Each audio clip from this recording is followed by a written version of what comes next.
Welcome, ladies and gentlemen. It is grand finals day. We got two semi-finals and a finals today. All three best of seven at the FACEIT Collegiate Rocket League Spring Showdown here in EU. And I have to say, no longer is Ejam alongside me as he was yesterday. Who knows why? Maybe he's got another holiday to Trinidad and Tobago. I do not know, but we've got New Alaic here, and our first series of the day is going to be TVZ against the Portsmouth Paladins.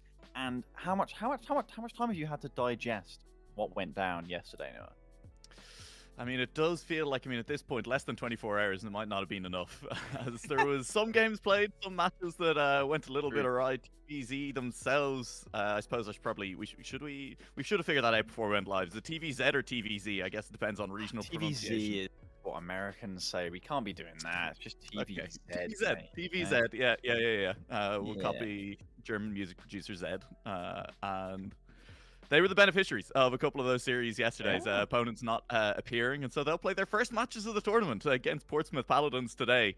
And that's going to be a fairly rough test. If you've not really been involved in European Rocket League before, this is your first major tournament, and your first ever match is a semi-final against Portsmouth Paladins. You're being thrown in at the deep end. But in fairness, Noah, we had a somewhat similar situation yesterday when we saw Fur going up against the Portsmouth Paladins. And in all fairness, that series wasn't... In reality, I don't think it was very close, but it was 3-1. They did get a game off Portsmouth, and if you looked at the raw scores and took out the fact that Portsmouth were clearly having quite a bit of fun with it, it was actually quite a strong level series. It was actually entertaining. It was very nice, but I'm again very unsure still because of that series and how difficult it is to tell how seriously Portsmouth are taking it. What is the depth of competition is like in Croatia when it comes to University Rocket League? It's incredibly hard to tell. As you say, there's multiple different factors, and we can't really control for any of them. Is it just a case that Fur were the best Croatian team they've ever produced, and we've never, they've showed up, taken Portsmouth to a couple of games? Is that going to be the norm? I feel like, as good as Fur were, if we have to go off FACEIT level for how good they are, then that just means that TVZ are going to be better. So I'm optimistic that we're going to get a series here, but also it's a best of 7, and if Portsmouth win 10-0 every game, we are going to be here a long time now. Could be a very, very long time, potentially. It is the age-old question. Is a 4-game sweep with 10 goals per game longer than a game 7 overtime? I don't know. Yeah, today could be the time. Get your stopwatches out. We'll be recording this one for sure. It's maybe a little bit harsh to write this team off early. I do think Portsmouth Paladins, they come in as, look, one of the best collegiate Rocket League teams in Europe. I think, we have some other collegiate tournaments coming up in the near future, and I think Portsmouth Paladins come in as, potentially some of the favorites for them. And when you look at that, again, just an unknown team, it's very difficult when you have a situation like this, a team that you don't know anything about, to really do anything other than stick with what you know, stick with the favorites from previous tournaments. But, we also have the other side of the bracket to talk about as well, in the sense that one of the quarterfinals is being played as we speak. And what a quarterfinal it is. It was unable to be on stream yesterday as the scheduling didn't work for either team, sadly. So Raymond High, that is Amsterdam, are currently playing against the Kiel Krakens. I'm very interested to see how that series ends up shaping up. Of course, Kiel did play UEA. They did win 3-1, but I don't even know where with the current form of Amsterdam, who's going to win that? It's really close, and like you say, that's one I almost wish we were watching, just because Kiel, they come in as the defending NSE champions, but at the same time, they haven't quite showed up at the same level in Europe that some of the other UK teams have, your Salfords, your Portsmouths. And as you say, Amsterdam, absolutely incredible form for them at the moment as well. And so whichever team of them comes out on top, it has implications just for the entire European scene, just in terms of who is the top dogs at the moment in that collegiate scene.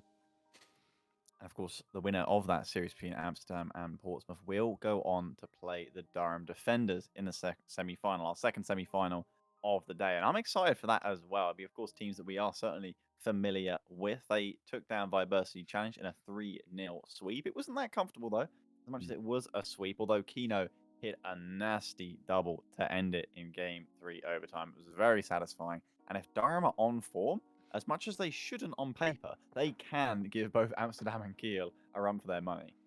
It is one of the joys as well, as you see some series scorelines, and they don't necessarily reflect how the series have gone. As you say, Portsmouth yesterday dropping a game to Fir at the same time. When you have Durham getting a sweep over by Bursley, it doesn't necessarily look as comfortable.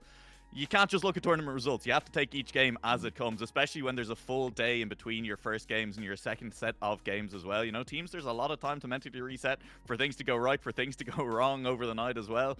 And it really does come down to just who comes in on form on the day. And I think the problem Durham might have is that whichever team they are playing up against in that second semi-final is going to be have played a full series, a competitive series of Rocket League today. And probably they'd probably be feeling great about it as well, because it's a huge win for either team. So they'll be coming in with momentum, and Durham are just sort of going to be stood there on the pavement like hi and bye is how it could end up being. I hope they give it a good run of it, but you're right in saying that could be a runaway as well, as we set up our first series and the players begin to join the lobby here. I'm just trying to figure out whether all the TVZ are actually here. I feel like we're still missing someone. Yeah, we have indeed. I believe we've got everyone. I think, pause champ, I think we're good to go. I think so as well. I'm trying to figure out the names. I'm like, wait, I feel like I don't. Am I missing a name? I don't know. It's fine. Look, it's fine. Someone, I don't know. Look, Portsmouth, they're going to be on the orange side. It's going to be TVZ on the blue side. Darber, Insomnia, and Ravoja up against the Portsmouth squad of Bread, Psycho, and Freynard. Has Mercy name changed? No, Mercy's just missing. I'm curious what car he's going to show up in, honestly. As I've completely, hang on a minute. This is bad, guys. So Psycho has tried to close one me there by saying, jumping the gun.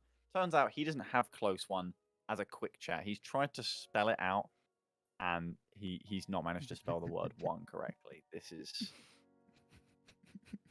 But fortunately, we've all immediately jumped on them for it. So, it's nice to see the old traditions alive and well. Any slight misspelling will just immediately get parroted by everyone in the lobby. And honestly, it's a beautiful thing to see, the world coming together in these difficult times. Wow. Difficult times it was for when Portsmouth definitely started to have some fun in their series against them in the quarterfinals yesterday. Speaking of Mercy, who is, of course, fashionably late to this party, although I would say unfashionably, he did end up playing in the Shakira, which everyone just says the Shakira, even though it's spelled with an A. He was in the Shakira pretty much all series long. It was horrifically colored. It was horrifically painted. He was using a Burundi flag, I believe. I don't know if he actually has any links to Burundi, but it complemented the atrocious design of the car quite terribly, I think it's fair to say. He did still, score and win the series with Portsmouth. However, the worst thing that he did, Noelek, I mean, are you sat down right now? I am sitting. Okay, just worried in case you fall from shock. I may still fall off my chair. Yeah, it's pretty bad. He broke a rule 1 with one of the Fur players, and you know what? Karma was delivered. Justice was served, because he was beaten to the ball and conceding in the overtime that Fur won, and it was Mercy last man back. He was punished breaking the rule 1 in that game. So that is the strategy, I think, for TVZ. You just got to try and lock with Portsmouth, because they've proven that they'd be willing to break it, and that's the curve that you need. You rule 1 Mercy and then force them to break it. I have a question for you, actually, regarding rule 1s, which is, are your teammates allowed to break them for you?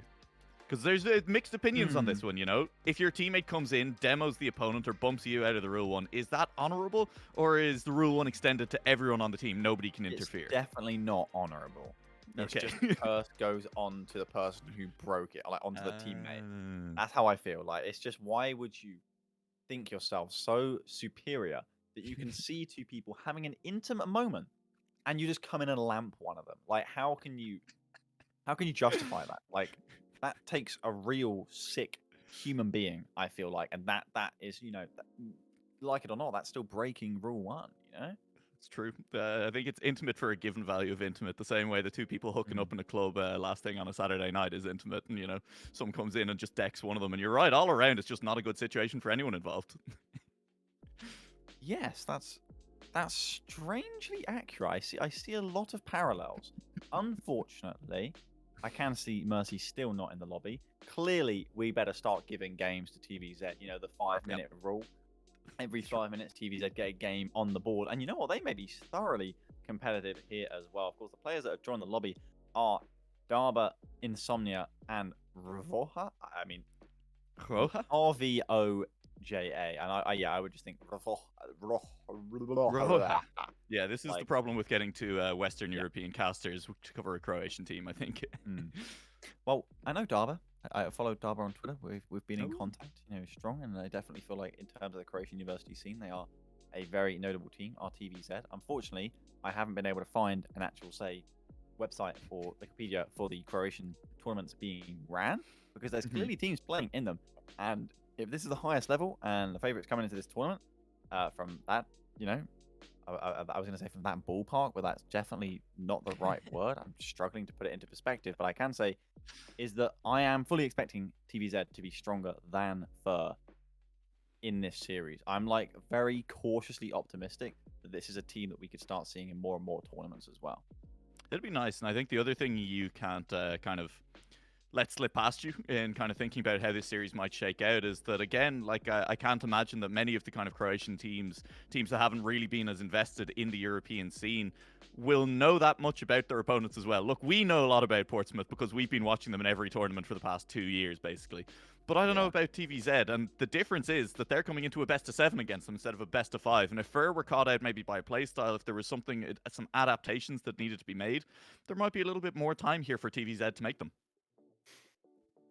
All right. This is clearly a strategy, though.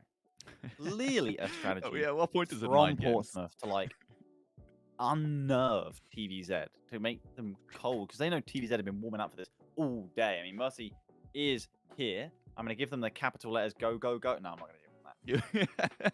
We'll let someone else actually take charge of that. No, We just do the shouty parts. Yeah. Oh. No.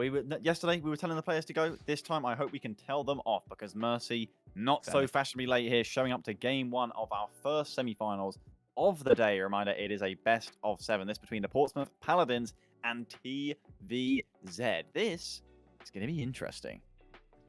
Hopefully. That's what we always hope for. Loading into a best 7 semi-finals business end of the tournament. It's an early kickoff win for Psycho. Mercy did join in the Fennec in the end. Nothing too exciting for the car. Maybe we'll see something come out later on in it. Insomnia moving forward with the ball. We'll just pass straight to Mercy. But both of the teams kind of just handling possession over in the early parts. It does feel like Portsmouth getting the better of the resource game at the beginning, though, and I think we're going to see them with the first real chances of this game. But we do see a V1 decal and a BDS decal out of the TVZ players. They are clearly RLCS quality, therefore they are wearing those. Those are those decals as far as I'm concerned. Okay, maybe not. Psycho is in the Dominus again, as he was yesterday. Just one side flip is all it takes for the first goal. Can't afford to be slipping up that early. Maybe this is the psychological warfare from the side of Portsmouth paying off, as the hand's just a little bit too cold there for TVZ, and it's a side flip instead of a front flip. It's genius. Totally like underhand dodginess from Portsmouth here, clearly. This is like weighted glove sort of conspiracies coming through right now.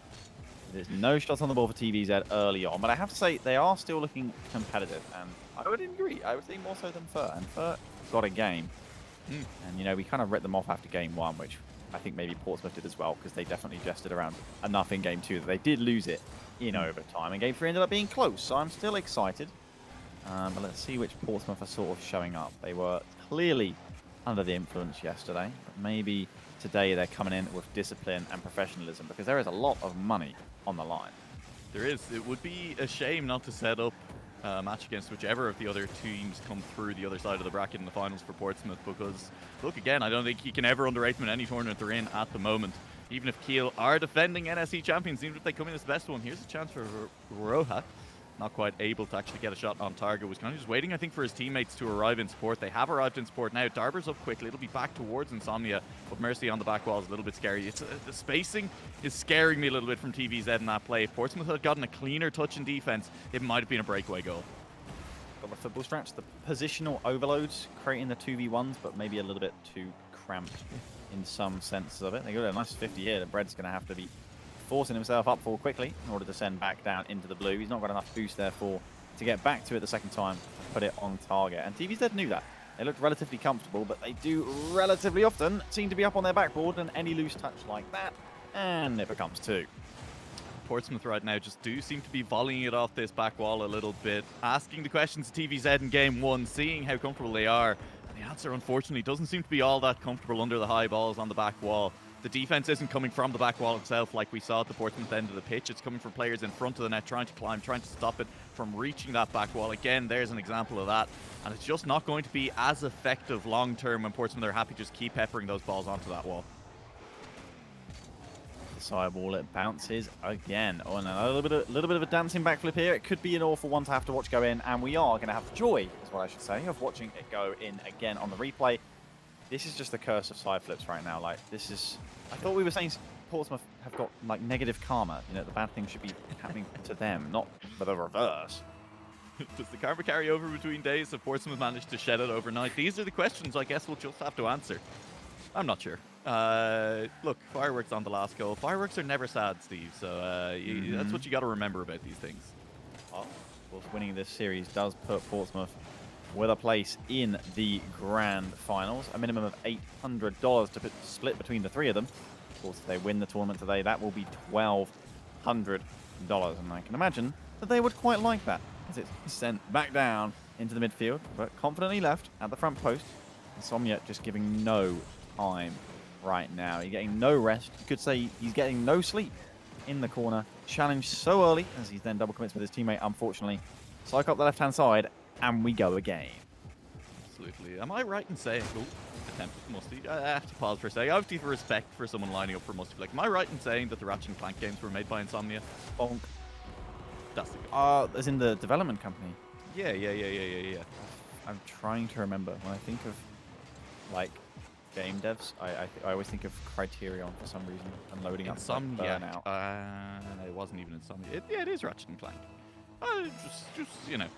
I was thinking maybe there'd be a joke, but the problem is, like, if you have to ask to clarify before you make a joke, then it's just not funny anymore. But no, that's now, fine. Go for it. I've forgotten. I have temporary amnesia. Go. the pressure is really ratcheting up for Insomnia here. Wow. Did you mean ratcheting? Did you say that because of Insomniac, the game? Would you believe I did? I actually you know got what? that reference. It's a bit of a clanker on that goal there. Oh, a clanker! You naughty fellow! How dare you get me twice? Fool me once, shame on you, but fool me twice, shame on me. It is a bit of a shame right now that in game one, DBZ haven't put a shot on the net yet, but I will celebrate it when they do, like a goal. It's 5-0 to Portsmouth in game one, and I think our hopes for a close series aren't out the window yet, but they're definitely clinging on by like one pinky finger. It's, I think the fingernail on that one pinky finger at this point, to be honest with you. There's something to be said about game one of a best of 7. Like, right, if it starts to slip away, sometimes we'll see, even between very evenly matched teams, that, you know, you do get blowouts sometimes in individual games. With that said, I think Portsmouth just kind of looks more comfortable from the outset in this game. It doesn't really feel like, oh, they scored a couple of goals, and at that point, that's when we saw the TVZ squad fall apart. Portsmouth just kind of seemed in control of the ball. They had possession, they had boost, they had everything they wanted right from the minute dot. And they haven't really stopped scoring a couple goals, I have to say. The clinicality is there for all to see. Granted, they have put up 12 shots. That 50% conversion is quite potent. You have to say that TVZ haven't really had a chance to get their offense going and confidence flowing because they haven't really been able to get off the defense. Is that a shot? That was registered as a shot. I'd say count it. That's the main one. I don't know. Look. Ooh. Oh, nice by Psycho. I think we count every shot as a goal. That is it's 6-1 to Portsmouth in this game. Yeah, which means there's a Brazil on the line. Portsmouth have 17 seconds to get one more goal. 15 on the clock. Ball moving forward. Oh, Psycho. What a throw. What an absolute throw that was. 10 seconds left. Terrible player. There's a chance, though. There's still a chance. Bread underneath that. What? I mean, look at them. Portsmouth are throwing. Don't they know that the unbreakable? No, look at this defense. Yes. Insomnia! No! Oh! I don't know if he was trying to own goal or save it. Like, actually, cannot tell. Heisenberg's principle. This is ridiculous. Like, until we measure the position or the intention of that ball, we will never know. It will collapse the wave function. I'd forgotten that Heisenberg's uncertainty principle was a thing, so I thought you were reaching for a Schrodinger and just ending up with a Breaking Bad reference instead. No, no, I wouldn't. If I was going to make a reference, Neil, I would have told you beforehand and explained it and It's checked important, it. yeah. It's important to double check Yeah. that the reference is going to be correct before you Exactly. go there. It is. Uh, That's but why hey, we're professionals. either way, Insomnia didn't manage to get the goal, but there was one No. shot, and it was Insomnia who got it. Okay. And I think we start counting those. TVZ, still, I mean, it's still a large discrepancy, right? They 6-1 were is not ideal, but they really did not have the getting last that goal far of the into the game. half. That was the last goal of the game in their favour, so you think maybe that's one of the momentum goals that True. puts True. a doubt in Portsmouth's mind. They did concede a shot on target, therefore they were a little bit shaken right there, and not just a shot, a goal as well, as they understand the legislation that we're working by. If we were playing play game rules, last goal wins. Game 1 went to TVZ. So I mean, Yes. in some measures, by some measures, TVZ are winning this series right now. Yeah. So game 1, 6-0/1 to the Portsmouth Paladins, and it is TVZ 1-0 up therefore in the series. Mercy with the flip reset, not that it matters because he knows that only scoring the last goal matters. Yeah. Insomnia will try and scramble it off the defense. You can see any of the confidence has just been completely knocked out of them. The poor stuffing, they've got, like, it just feels like poor TVZ are already exasperated, and we're 16 seconds in to game 2. Yeah, it's a little bit rough when there's misses like that on your own back wall that early on. You have Portsmouth scoring goals like that, not even the best shot, just getting turned in from short range, slow speed. Portsmouth are having their way in this blue half at the moment, and the question is, I don't know, if you're TVZ, just try and get some big booming clears, and maybe if you can get down the pitch with speed, then you can catch Portsmouth out if they're feeling too comfortable. That seems like the only real hope at the moment. Exactly. That's how Fur did it. They just accepted the fact that this is what's happening. 3 players are pre-jumping and they're going for clips, and Mercy was in a Shakira. And they just punished on the open net counter-attacks. They were able to do that because their defense wasn't exactly resolute, but it existed. And at times, unfortunately for TVZ, that has definitely been under question. As harsh as that may seem, the team on paper, I think, is indeed stronger, and mechanically they looked very strong as well at the start of game 1, but now that the confidence is sort of out of them, it's tough. That should have been a shot/goal. It should have been a shot, and like potentially even a real goal, which I think probably counts for 3, 4, maybe 3. I'm counting it as 3, I think. We'll play, I don't know, I guess, what if we do it like rugby rules? Okay. Like, can they convert the try, or? Yeah. Like, goal is a try, and then a shot is like a penalty. But we're going back to dropkick rules from like a few decades ago, where it only counts for 2 points, and then This might be a shot. It's not. Oh, that's unfortunate. So it was a good effort. So, a goal is a try worth 5. Yeah. A shot is now worth 2. Okay, I said rugby rules. What if it's instead American football rules? I don't even know the point scoring of that. But I think I'm pretty sure, okay, that the conversion in American football is worth 1 point. So this makes a lot of sense all of a sudden, right? All we have to do is assume that the conversion happens before the goal. And then it's 1 point for a conversion, which is a shot. And then 5 points for a touchdown. And this is a game of gridiron all of a sudden. That's quite nice. That was quite nice. So you convert the goal before you score it. Well, that's why it's called a conversion, because you're converting the shot into a goal. My brain is expanding. So what we're figuring out this entire time is that actually rugby and American football have actually been doing it wrong this entire time. Yeah, you know, it should always have been the other way around. Oh. Yeah, it's I don't know, some clear flaws. How do you decide when you're going to convert the try that you haven't got at that point? Well, I don't know how it would work in American football, but I'm pretty sure rugby could get away with a gentleman's agreement. So, what happens if you convert it, but you don't actually get the try?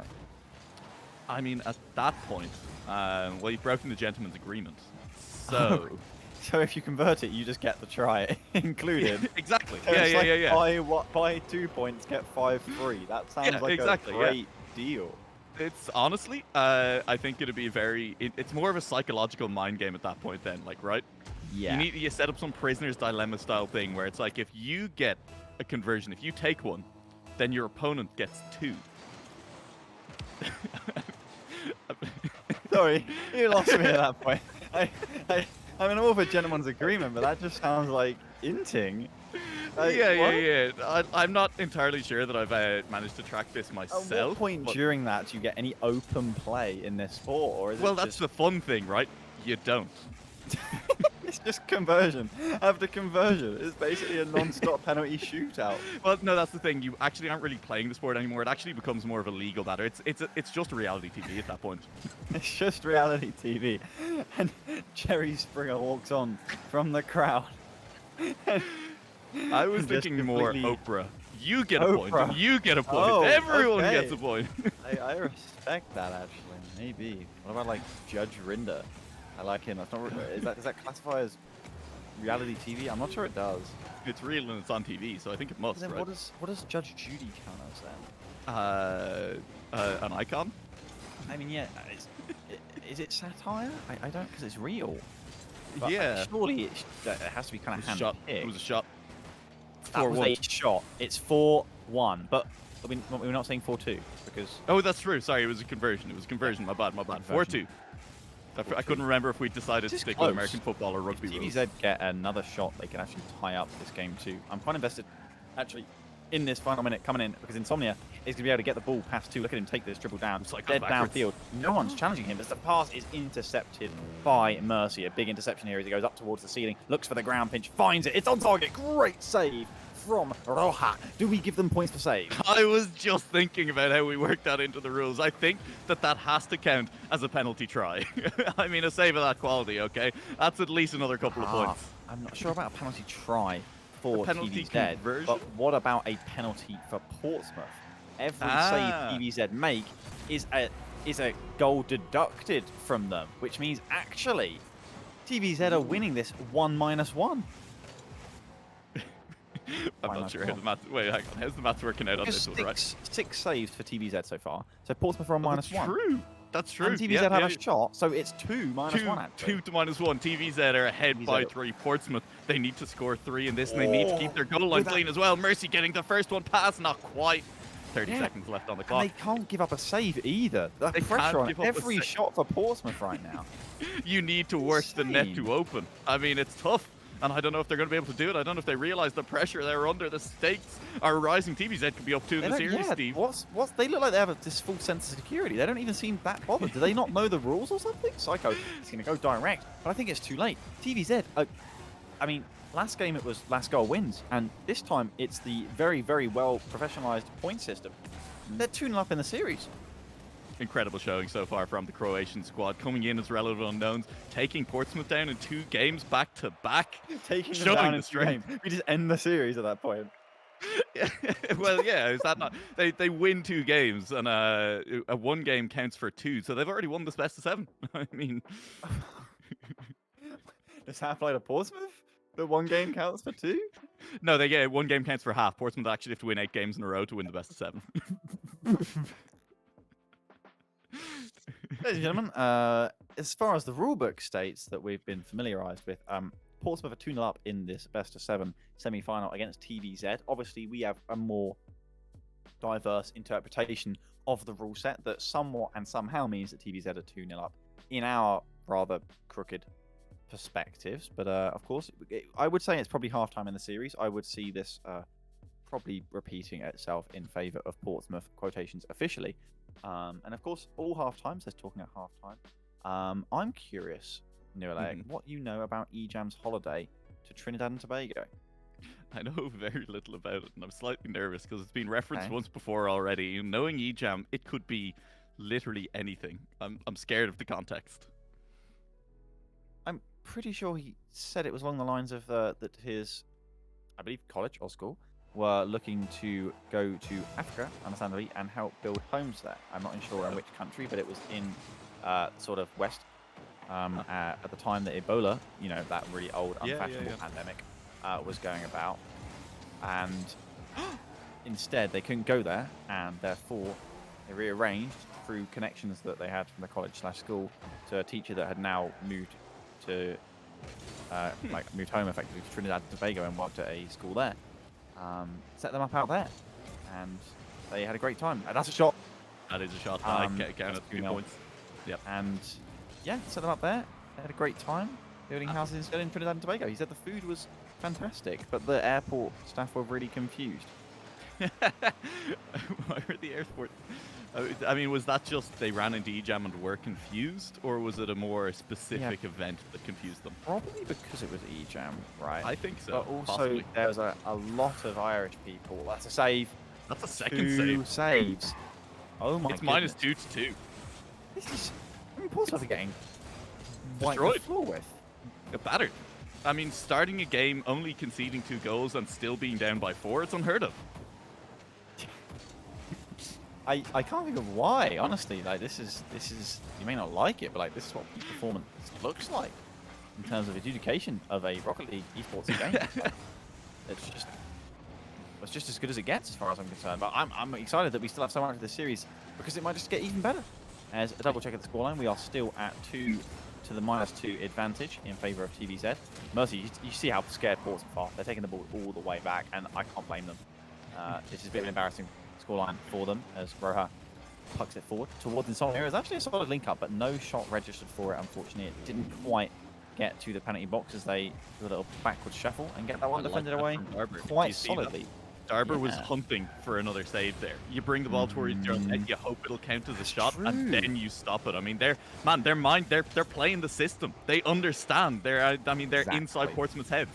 This is why they were the top seed of the tournament. That's another shot. It's 4 to -2 as the Musty goes onto the -1, but I mean, yeah. Do we give Portsmouth any points for style? I mean, no. What do you mean? Oh, okay, my bad. I didn't understand. I forgot that this was impartially judged. There is exactly. like, because points for style would be, I mean, that'd be panel judging at that point, and obviously these rules are set in stone. Factual, right there. So we, yeah, I'm loving it. 1-0 is the scoreline in the book. So, it was not a McDonald's reference. It's not unintentional.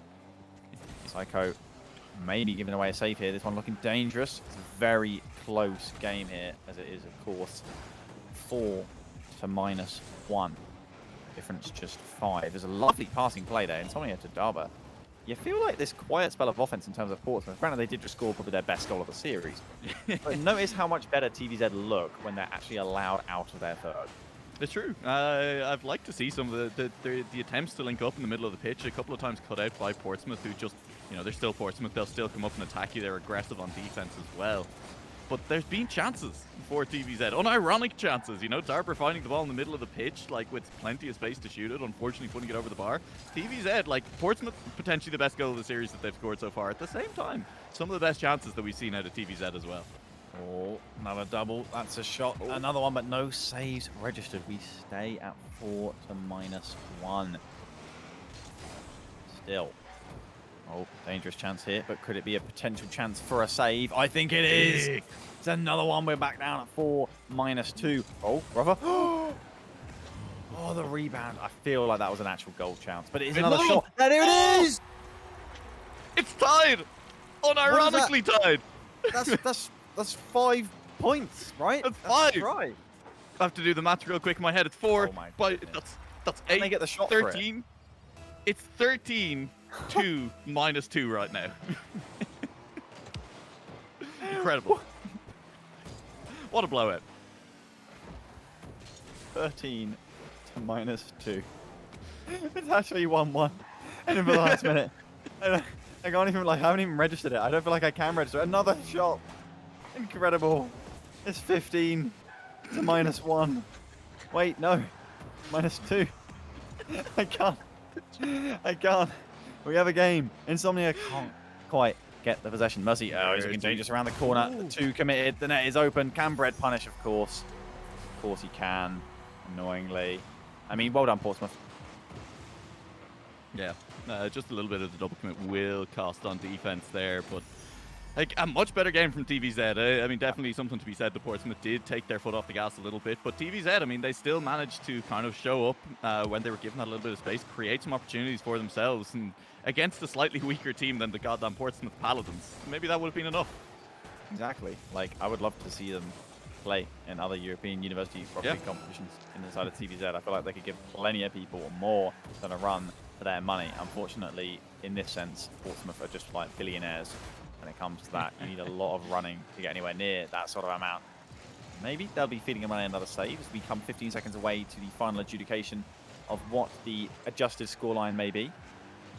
Darba plucks it across to Roja, who has also whipped out the Merc in style, and you have to respect that. Maybe a last-ditch shot here, just for the star points, not quite from Darba. Mercy will pinch it up, and you imagine they may fish for a 0-second goal. No way. Get it? It will! The buzzer beater equaliser! Dagger at the buzzer.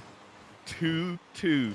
Portsmouth, look at the defense. It's in shambles. Where are you going, Brad? Absolutely atrocious. Red and Psycho just... Kickoff goal. Show me a kickoff goal.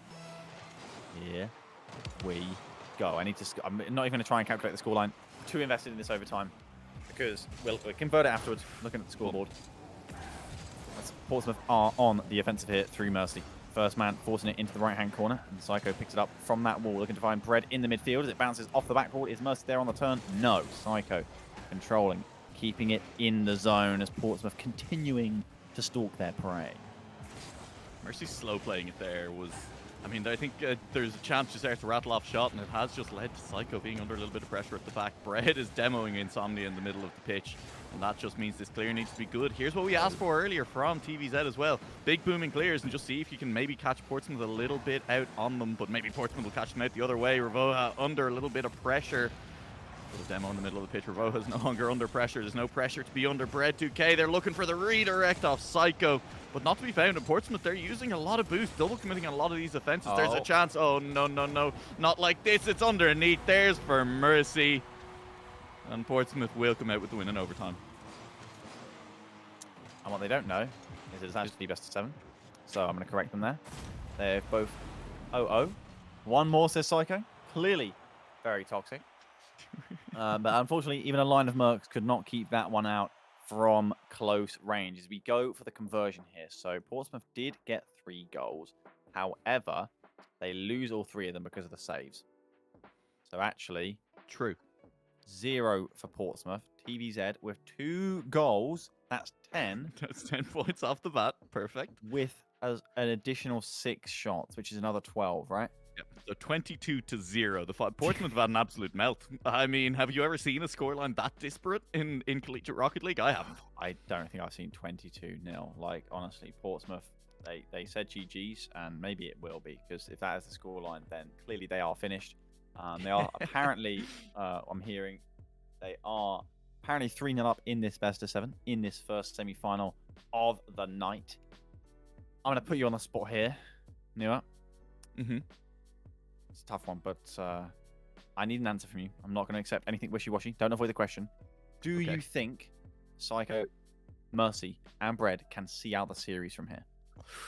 It's going to be incredibly tough. I mean, TVZ, they're power scaling right now. They've been in the hyperbolic time chamber of the first 3 games, taking us to overtime in game 3. That's just a prelude to the reverse sweep as far as I'm concerned. Honestly, Portsmouth, it'll be a struggle. I don't think they'll do it before game 7. And immediately a shot on target from Ravoha, and that is immediately a 2-0 lead, of course, in our system to TVZ. Can they start up the counter-attack? Insomnia hasn't quite got the corner boost and won't be able to ferry the ball away, and suddenly it's 2-1. First shot of the game, and it's put into the back of the Croatian net. Darber tried so hard for this save.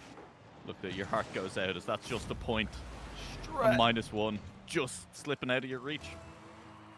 And instead it's just 2-1 to TVZ as Portsmouth find the first goal of the game. Yep, 1-0 is the scoreline for now. That pinch goes surprisingly backwards and off the backboard from Darby. He's trying to find a teammate in the middle and will find Roja. The ceiling, it comes bouncing down. It's another double commit. Can Roja get it back and into safe space? He actually has, and it's bounced up aggressively. Read by Bread, who pokes it towards the net and into the back of it. We're all tied up. Yeah, managing to not give away any saves from Portsmouth this time. A clean strategy of choosing to bait forward TVZ into their own half and then counter-attacking. And then there's nobody left in the way to potentially give up the save too. And I mean, that's pretty big for Portsmouth. We gave credit to TVZ for gaming the system, you know, letting the other team kind of get towards their net so they could get the saves earlier. You got to give credit to Portsmouth for adapting to it. Yeah, no, I agree completely. Portsmouth, they may not have been familiar to the system coming in. They are clearly working for it right now. It's 2-2 and an exciting, close game developing in front of our eyes. Clearly just ignore the 0 on that scoreboard at the top there. It's dangerous 50s taken by TVZ. They're a little bit on the back foot here, and Psycho is able to get 2 to commit for that same 50 again. Bread is up early, though. If you got dunked out, that could have been dangerous for the side in blue. Could have been a chance. Could potentially have been right now. That's a good chance as well. That was a nice ground pinch into passing play. TVZ just not up quite quickly enough. A golden opportunity for a save goes awry. Can we not give them a credit for it? I mean, it didn't really get directed off target by Darba.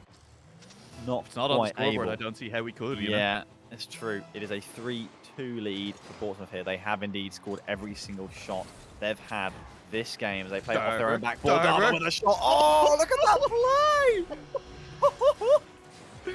play! We haven't even talked about assists yet because we haven't seen one. And there's what style? What style? Psycho's in the mud. That's a beautiful doink, completely outplaying the on-rushing defense of Portsmouth. And of course, that is immediately a converted try, effectively. They get another 2 for the shot and 5 for the goal. This is just fantastic. It's suddenly 9-3. Oh, waits for the save as well. Look at them. They're right back. Heads are in the game after that goal. As they take away one of the Portsmouth goals. 9-2 on the scoreboard. Portsmouth, they had a melt last game. It looked like they'd stabilized. Now they're giving it back up. There's another 2. There's another goal. It's another 5. And all of a sudden, TVZ are running away with it. It's not even close at this point as the series somehow gets close. A nice little turn and awareness from Insomnia. Mercy tries to stretch it, but it just blows up in front of his bonnet. That is 4 shots, 2 goals. It's 18-1, and this is ridiculous. It's 20-1. It's just and look, Insomnia, just wait. The save. Oh, I mean, look, you could attack that maybe a little bit quicker, but if you do, you probably don't get the save registered. So Insomnia is just playing out of their skin right now, and the post is even doing work. Do we count the post saves as well? I mean, I would, but it's a little bit cruel on Portsmouth at this point. They are 20-0 down Newer Lake. You don't have to do them like that. As it's another shot registered. 22-0 Portsmouth, just nothing going their way right now. The scoreline from the last game already reached Portsmouth. I mean, we said they had a melt. What's after a melt? This is just, I feel like I'm watching. Another save. They're in the negatives. Yeah, it just becomes like the Ice Age movie, the Continental something. I don't remember the name of it. Ice Age 4 or 5, I think. Drift. Continental Drift. You're right. Spot on. That's a lot of melting down. That is. Yeah. Forget the meltdown. This is just apocalyptic Continental Drift. That's what we're seeing right now. It's 4 saves on the board for TVZ, contributing in 8 to their already 10 goals scored. As onto the backboard it goes. Psycho with quite the pre-jump. That would have been impressive, but still wouldn't have gotten any style points because we are just the 1 goal deficit, and that is not unfortunately registered as another save. That is a save! 2 in a row! And good saves too, incredibly good saves. It's a pity there aren't style points because I honestly think the TVZ might be winning out on them in this game.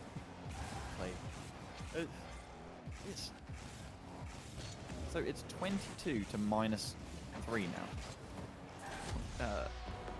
Well, this has just been updated now. -2, yes. Yeah, so 22 to -2 in favour of TVZ as the musty pass from Mercy off the backboard. Psycho puts it away at the near post. It's all very neat and tidy from Portsmouth, who appear to be, as the tournament will unfortunately say when it goes down in history, dismantling their opponents here in the semi-finals. I don't believe I know anything about the quarter-final leading to our next series. Of course, the Durham defenders are waiting on the series of Amsterdam against Kiel, a series I do believe has Brett free jumped across, is currently happening. And I'm excited for that semi-final. I feel like we probably, I'm not going to rule it out, but probably won't need to bring in a temporary judicial system for the scoreline. I mean, you say that, but I genuinely am slightly worried for the Durham defenders with the kind of form that whoever their opponent is coming in, and whoever their opponent turns out to be comes in. That was a mouthful to get out. I guess we'll see. And if you're Durham, I think right now, I hope they're not watching this. I really do hope they're off warming up somewhere, playing a bit of rank, doing whatever it takes. Honestly, probably that they found scrims or something, because it's going to be a scary, scary match for them. Oh, look at that fake was just from rude. Mercy. You can tell Portsmouth are comfortable. They will, as Bread AFKs, be going to the grand final, barring something outlandish. They will most likely go in as favourites as well. Maybe although last time they played Kiel, they were bested in the NSE playoffs. Actually, it was in the NSE final, indeed. And so, that will be what we have to look forward to. TVZ, for as much as we meaved about, are clearly a competitive team with a fair amount of capability, but they have just been completely thrown into a pit of fire when it comes to how much this is a deep end in University Rocket League. It's true, and I think as you say, a competitive team, their rotations were pretty good. I mean, in terms of just pure mechanical ability, I think is what let them down. Portsmouth coming at your back wall repeatedly, every single one of those players so comfortable in the air. TVZ just not able to hang up there with as much ease. But we saw when they got down to the other end of the pitch, Tylacto, that they were able to set up a couple of passing plays. The support from them was good. And like you said, I think there are a lot of teams in European Collegiate Rocket League who TVZ really could trouble, and I'd love to see them again in some other competitions. And hopefully we certainly will, as the next thing we will get to see on stream is the other semi-final. Of course, also a best of 7. We don't yet know who out of Amsterdam and Kiel has won their series, but when we do, we'll be setting it up against the Durham Defenders in our final semi-final of the night. That's a confusing one. We'll go to a break and we'll see you after it.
Welcome back, ladies and gentlemen, to the semi-finals of the FACEIT Collegiate Rocket League EU Showdown. We have the Durham Defenders up against the Kiel Krakens in an all-UK matchup.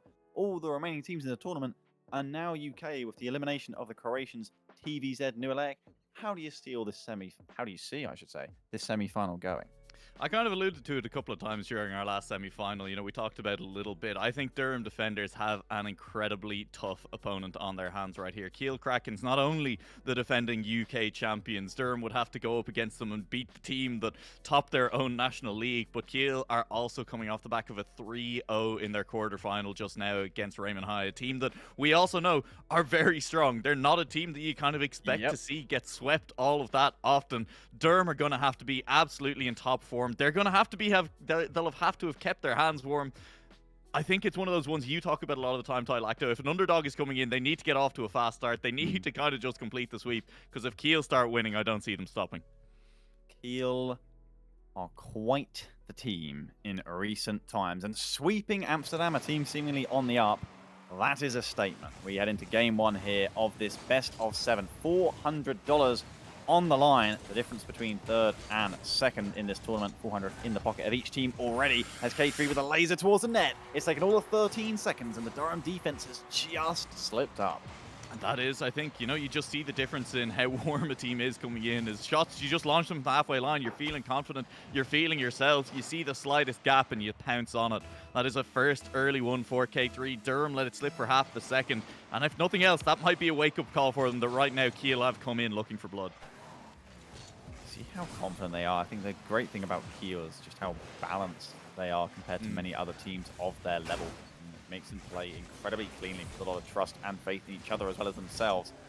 Realize just how little their roster has changed in the past 2+ years. Only Duz, who was initially the substitute and playing for the B team alongside the likes of Satsumakush, replacing Time Constant. Eventually, Time Constant was a player who was improving in his own right as well, but Duz, he is just completely skyrocketed. And unfortunately, Durham are a team in a very similar situation with little roster change over the same time period. Kino, I'm sure they're happy to finally have as their third, who was already, you know, looking at their B team, the Siebes, a standout player.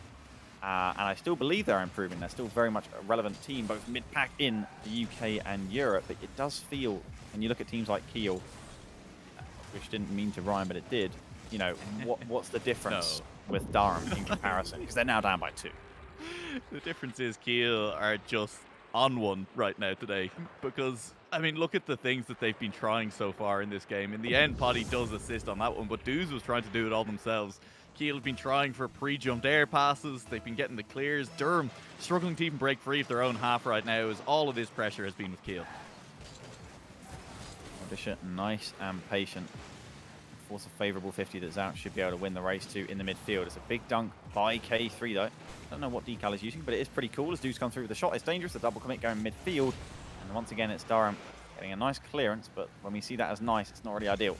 They don't manage to keep possession here, and Potty takes his time in the corner. Maybe a little bit too much time. That, for a second, for me, looked like the first time that Durham were going to get to keep a little bit of this attack going, but not quite. And a slow play in your own half from Zouch is not exactly what you're looking for. It's so quick from Kiel the entire time. Potty's up. Good save from Zouch. Here comes K3. Follow-up shot. Zouch is there. The car too big on the goal line. The shot not going to be sneaked past, and maybe a counter-attack for Durham, but Potty is back with full boost so quickly and has looked just so good with the ball control in that back half as well. That's something I think you can say for every Kiel player. Like you said, a very balanced squad coming into this one. Oh, dangerous again. I really need Durham to keep their heads above the water here and keep this at just a 2-goal deficit. And once again, it's Zouch making a crucial save. I feel like if they go 3-0 down before half-time in game one, it's so hard not to let your heads go down. But right now, still very much a game and a series on our hands. The question is, if and when Durham score, how much confidence do they get? How much doubt does it put in Kiel's mind? Because right now, it looks doubtless that they are going to be unsettled at all, making it 3-0. I can't see a single goal really doing enough to shake Kiel's confidence here in game one, even if at this point it might not even come until game 2, game 3. That's just the level that Kiel and the defense has been happening at as well. I don't think we've seen a single clean look for Durham. You know, they've got 2 shots on the board, but it's not really felt threatening at all. You know, here's maybe a first chance. Deuce is upside down. Zouch, though, the first touch, not exactly what you'd be looking for. And again, it just feels Durham, even when there is a little bit of a half mistake from Kiel, it's not a position that Durham can punish in. Yeah, I feel like they're potentially so dangerous. So, like, not so much in their own head, but it's almost like a mental block in the sense that they are so accepting of this loss because they seem like they've had many chances over the past couple of years to beat this Kiel side, and I cannot remember a time that they have. And they're going to remember that too, far better than I will. And that's going to hurt when they come into matches like this and continue to be hounded and pounded down 3-0 in the space of about 3 minutes. It's not a nice feeling. It's just they need to make sure they have that, composure and that maturity to come into each game with a fresh slate. Like, I don't even think they should write off this game 1. Sure, from what we've seen, it wouldn't be a rash conclusion, but there's no reason to. The main thing is coming into game 2 that they don't let this spiral and just continue. Like, I want to see improvement over the course of the series. Yeah, there's a chance. you remember that bug where you just get numbers instead of names in games? Maybe Durham would benefit from that right now, You just play with nameplates off. Forget that it is the Kiel Krakens, because I think you're right. There's some teams that you do sometimes just have that kind of mental block against. You come in ready to play defensive Rocket League, and it's something that gets powered a lot of the moment. But defensive Rocket League, it doesn't really win games a lot of the time, because it means you're committing to just playing in your own half, playing on the back foot. And unless the other team is the kind of team to give up breakaway goals that will commit too much to an attack, it's not going to lead to enough chances to win a series of Rocket League most of the time. Exactly. I just feel like Durham, in the sense of that, there's just a couple teams in particular that I can never, ever recall them beating. Obviously, I don't think they've ever played, say, Berlin Phoenix, but I would never, expect them to beat them. But even, say, an Erasmus, a Portsmouth, a Düsseldorf, I could see Durham giving them one hell of a run for their money. That's just how good Durham can be, when not just necessarily they have to be underdogs, but when they have actually the confidence in themselves that they sort of almost deserve to have. But Kiel and Salford are for some reason teams that they just, the Durham.exe just stops responding against. Like their record against Kiel and Salford, I want to remember it. I'll go and look back at it, because again, I don't think I've actually played Kiel in competition for some time outside of NSE, which I don't currently have on hand as much as I can take in those during the course of the series. I might be able to find one for Salford. Potentially, yeah. And look, that is game 1 in the books. Whatever happens, Kiel Krakens have the 3-0 against Durham. And Durham yet to score a goal. And maybe it is a case that, Durham.exe has crashed in this one. And I don't know, maybe the equivalent of opening up the task manager, resetting the whole thing, will just be finally finding that first goal. I think it'd need to be a first goal fairly early for them, as it was something I highlighted in the first game. I think Kiel Krakens, if they start to win this series, are unlikely to take the foot off the gas. I think this next game, honestly, could be the last chance Durham have to really stop the kind of snowball before it gets too far out of hand in this series. And it's very interesting, of course, because with the bracket being confusing in some sense, it's the second series in a row we've reminded the players it is a best of 7, because they asked at the end of game 1 in this case, in the case of Zouch. So obviously he's hit us with the copium and just a warm-up game, to which K3 of Kiel took the opportunity to say, ha ha ha, which, depending on how that ha ha ha is said and interpreted, it could be quite sadistic, not so much toxic, but a couple shades of it. Whether that'll actually inspire Durham to find a response, I guess we'll find out. Kiel would still kind of have to let them come up with a response as well, right? Because Kiel have just been stifling the game. They've had a lot of the possession, they've had a lot of the shots, and really they've had a lot of the time to do whatever they want in front of the opposition net and in their own half. Honestly, I like how Durham have come out here in game 2, though. This is a lot more aggressive, getting up, getting demos. They're still on the hunt for this first goal. This is exactly what we needed to see from them. It hasn't resulted in the goal. I hope that doesn't result in them kind of defaulting back to being a little bit more defensive, because this was immediately much, much better from them. Yeah, I can tell you that this winter, Durham played Salford twice. They played them in their group in Winter Cup 1. They lost 3-0. And they played them in playoffs of Winter Cup 2, and they lost 4-0. Yeah. No reason to check domestically as well. I'm sure it will be similar pattern, but I can get that to you at some point in the future, because I'm focused on what's happening right now. Durham certainly putting up a stronger fight. This is what we want to see, but the question is, will there be a sucker punch? Will there be a goal that just sort of takes the wind out of them? I mean, this could be the chance for Kiel to get it done. That's such an awkward touch in front of net, and if there was going to be a sucker punch, if that was the kind of goal that's demoralizing when it rolls in, that would have been it. But it's been safe for the time being, and it's a bump, and it's more than a 1v1. It'll bounce dangerously. Zouch, be careful not to own goal. And Kino saves the blushes just about, but this is Kiel showing that they're still the same team that they were in game 1, still showing the chances, but equally, they don't have a goal to show for it yet as well. And that was a nice ground touch, but the ball cut out anyway on defense. The shooting constantly hailing down upon the blue net, but they're just about keeping and scrambling it together. But any double commit could easily prove costly on the Durham side. I feel like they're so intent on defending when they are back that they end up clumping up a little bit. Leads to double commits. You see hit right here. Actually, none of them need even to go yet, but they will find the clearance. Souch will get the dunk on here. It's nice from Kino to force a save out of K3 on the front board as well. He controls it. Will get the mid boost if he was lucky, but he doesn't end up getting it. Jumped a little too high, but he still has bundled it all the way downfield. And you see Durham fall back to their final third again. There's not much midfield presence from them. That was worrying on that back post for a second. As you say, they either get up, they're keeping the pressure in the Kiel's third of the map, or they're just defending themselves. Here's Poddy with a chance to put it back in the middle of the pitch, backboard so dangerous. K3, open net at the end of that, and Durham have conceded first here in game 2.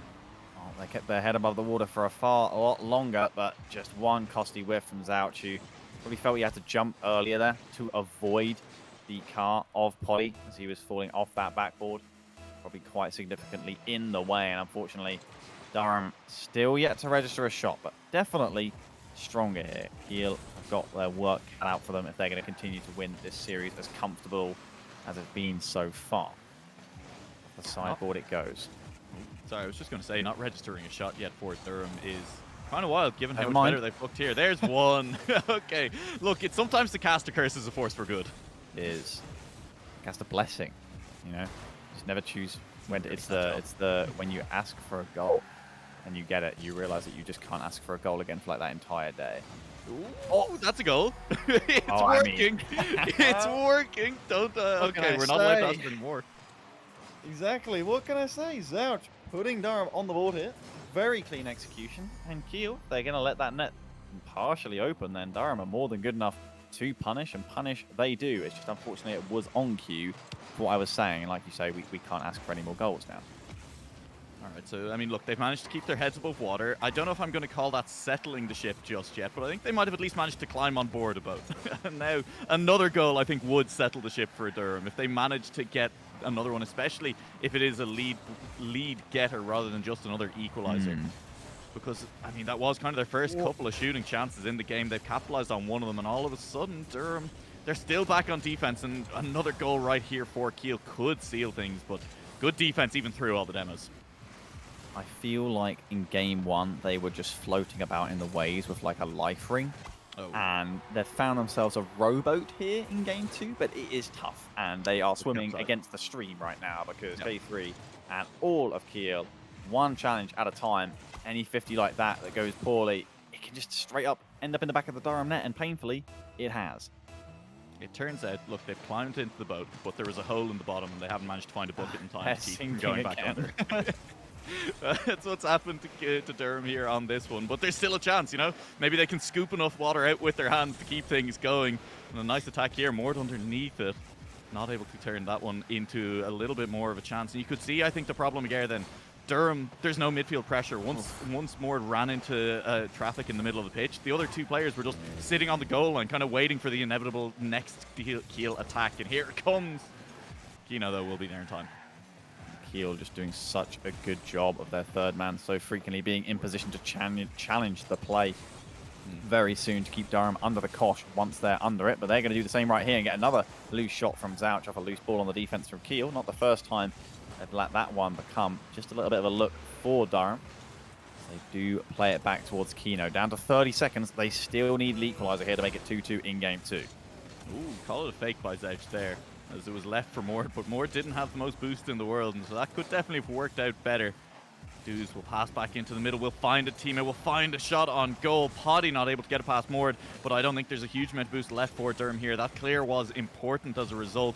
Now it's Dues under pressure, up quickly for once. One goal left needed for Durham. Zouch will have a chance, will pass into the middle, and the follow-up to 50, it's good! It's off the crossbar, the save for Dues, and K3 coming back, gets another touch. Poddy fakes out a touch and lets the ball drop instead. Kiel have to sweat for game 2, but they will find it. It's a lot better from Durham. Significant. It's a lot. Kiel, life has been made a fair bit harder, but they are still, Kiel, they are still very, very oppressive in the midfield and just keeping Durham so difficult. Like, that game could have been 3-0 for Kiel again, and it wouldn't have been, you know, I was going to say unfair, but then maybe it would be. Durham have certainly been better. They definitely deserve better than what happened in game 1. But, like, Kiel are still showing that they are very much favourites here, and you can run that game many, many times. They will still win it, the vast majority of them.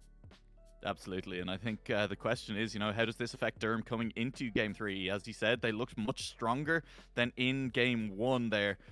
But for some teams, that can almost be more of a knock. When you look that much stronger, it still isn't enough to actually take a win over someone you kind of have a little bit of a block against already.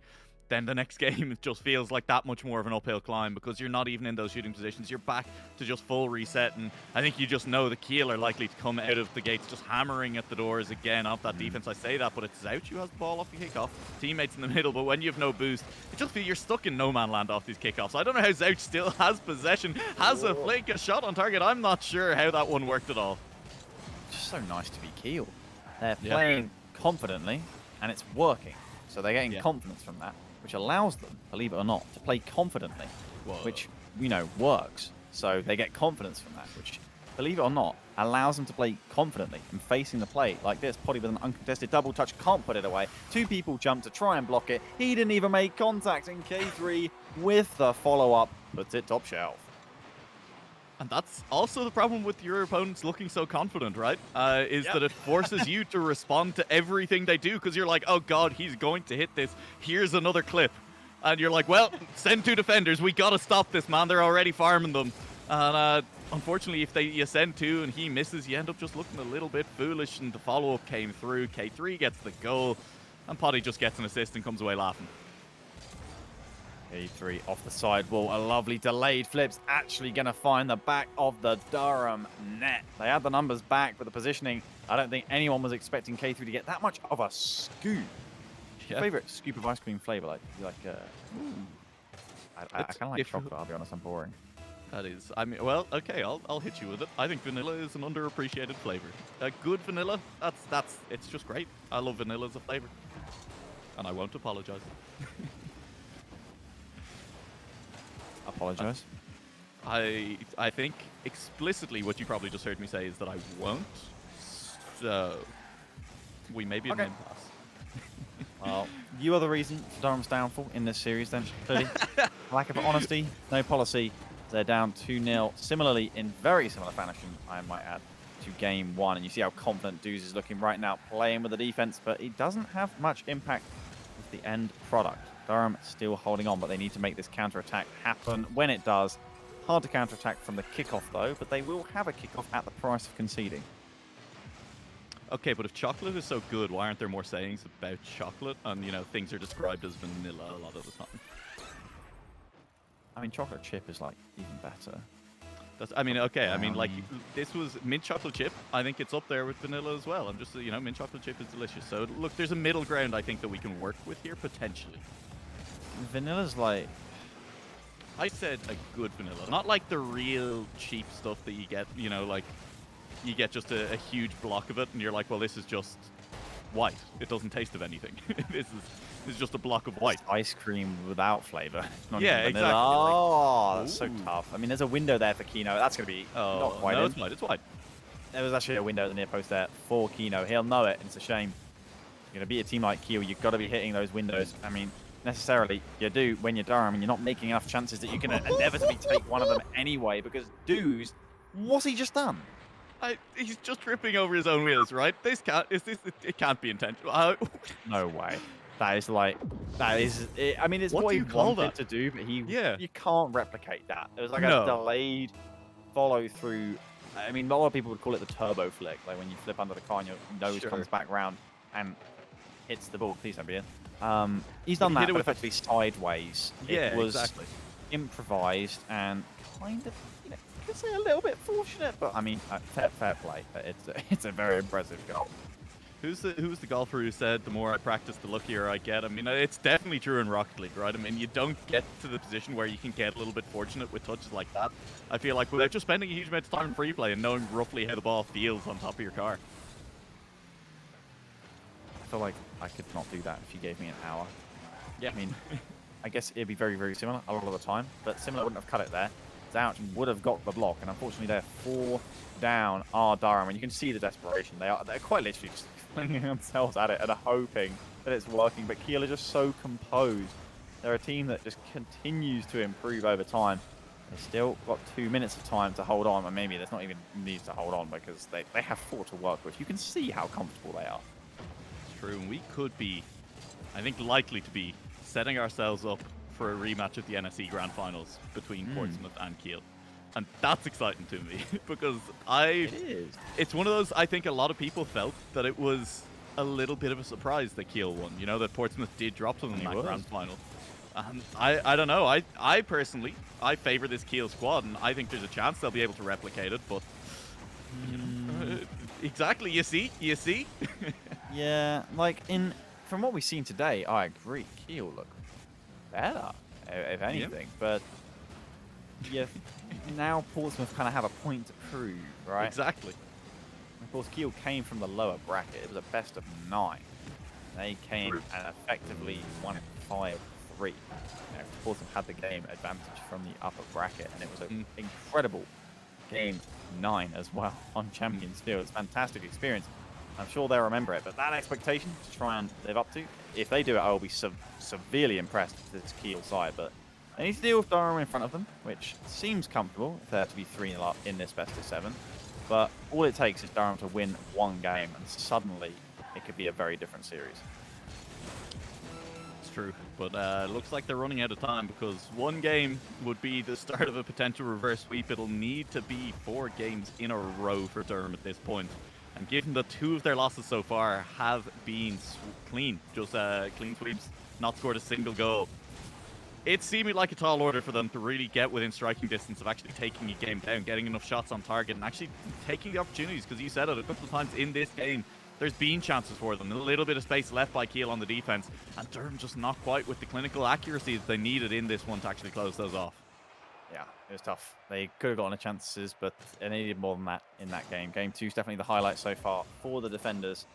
If they put their chances away that game, it's not going to be a level scoreline. It's the midfield, it's the defense. I feel like they look defeated in their own head already, which I hope isn't the case and might be completely wrong. But that's how the play looks when it's being played out. Kiel, a team that they could certainly once have always competed with in close games, but maybe it's just Kiel getting too good at this point. They seem like teams from a different tier almost like now. It seems like such a division between them outside of game 2, which, you know, I'd like to take and focus, but right now it's not in the majority.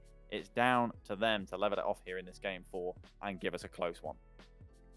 I think it needs to start with the level of aggression we saw from them at the start of game 2. The closest game, as you say, of the series so far.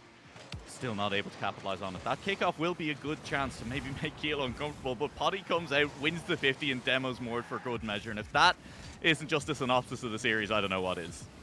I sure hope it continues. Zouch from the sidewall. Going to force K3 to likewise challenge on the other side of the pitch, and Potty will not make contact. There's a corner boost available for Zouch, but he can't play that and the ball at the same time, unfortunately. Prioritise the ball. It's led to them keeping pressure for now on the side of Durham. Kiel might be able to wriggle their way out of it with a little trip up on Zouch, going for his challenge. K3 does just that, and Potty electrically down the sideline. So fast following up. You can see how much more space the Kiel side are, and so many loose balls that bounce across the pitch. They're therefore first 2. It's pure speed. And this is, I'd love to have stats right now, because I'd love to know if it is actually kind of Kiel managing to control the boost all that much more, or if it's more effective use of the boost, because sometimes those two things can look similar. Oh no! I'll ignore whatever I was saying. It is a very cruel bounce, I think. There's a lot of bounces that don't lead to that happening to Zouch there. That's very unnecessary. I mean, it's a very nice read, but the post, it didn't need to do that. Kiel, they didn't need that, but they are certainly going to take it. Durham pushing forward aggressively, trying to make something happen. Ball's over Zouch's head, and unfortunately that happens. We all saw it. It's now over his head again on the defense, and the 50 has just gone into the net. And if you're in the Durham comp right now, what do you think you're hearing? Probably silence, unfortunately, right? One of two ways. One of two ways. Silence, or they're just giggling and having a good time. And God, I hope it's the second. Yep. I don't know. Feels like it could be rough. Well, granted, they'll be happy. They got a minimum $400 in their pockets. And they start the reverse sweep from this scenario. Almost everyone, I think everyone would probably predict no, unless they were really, really hoping for some fantastic odds and making a hell of a lot of money. But no, I'm afraid Kiel look undeniable right now. From the defense, keeping it up at the mid-line. Kino, again, just send it into the mixer. hope for the best, and it's completely fine if they want to do that. They keep the level scoreline, but if they can't keep Kiel out of the other end, it just doesn't make sense to play the time game. It really doesn't. It has been a defensive game from Durham, and when you're playing a defensive game and still just letting in goals at the rate of 2 to 3 a game, it's never going to go well, because we've seen it. They've only managed to score 1 goal. Their shot counts have been very low as well. If you're going to play defensive Rocket League, it needs to be just a much stronger defense to hold up against this Kiel attack. It's bounced up towards the crossbar by Potty as well. Kiel just looks so hungry for success right now. 2-0. Approaching half-time. Potty sealing down. Could be awkward. Kino hesitant, but does still beat his man. Plays it over to Mordisha. A nice little play in the works for Durham, but he couldn't get around it enough to ever get that on target. Good effort, though. Half of the game gone, and Durham, they've at least made a couple of forays out of their own half here in the last kind of minute or so, and here comes another one. But every single Durham player that we've swapped to on camera here has just had 0 boost. They've been chasing the ball, they've been wrestling on the goal line there, or in the corners with Kiel to try and get it just an inch further. But this is football. It isn't a game of rugby, unlike our last series, Tylacto. So, you know, you don't want to just be wrestling with the ball. You want to be getting clean hits, would you believe? I mean, based off our current scoring system, it's 0-0. Because Durham haven't had a shot yet, but they have 2 saves.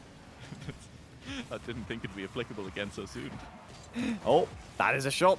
They take the 2-2. lead. I mean, it's looking pretty dangerous off the backboard. I mean, Kiel were a little bit uncomfortably close to their own goal there in the midfield. There's a nice lead from Kino. Mordisha would have been fishing for the double, but it just looked like K3 had it covered anyway. Kino and Mord both had the same idea there, and both went into the back corner to try and steal the opponent's boost. And it's the right idea. The problem is you can't have 2 players on your team looking for it at the same time, because it does mean that there's never going to be any chance of following up the attack, because one of your players is just going to be stranded at the wrong end of the pitch with 0 boost. And that's why Kiel Krakens have managed to end up back on the offense here, as they take a couple of mid boosts as well, as they get past across the pitches. Dudes potentially set up the counter attack with a sick pinch off the back wall. But Durham, again, that kind of brief period where they had an expedition up into this orange half, not really amounting to anything. And Kiel will still be feeling comfortable in this last minute of gameplay. That's a shot, that's in. What a dunk! Absolutely slammed in the face of K3. Disgusting. Straight out of the clubhouse. Kino dunking straight into the top shelf. And what I was going to say before that goal went in is, well, consider how disastrous the first minute or so was for Durham. And then realised, sure, maybe Kiel have let off the throttle, although it hasn't been exactly apparent, that Durham have been completely what they've been needing to do all series. They've just been like completely level with them, 0-0. And if they could do that from 0-0 every game, every single one of them, barring just this one and game 2, would have been close.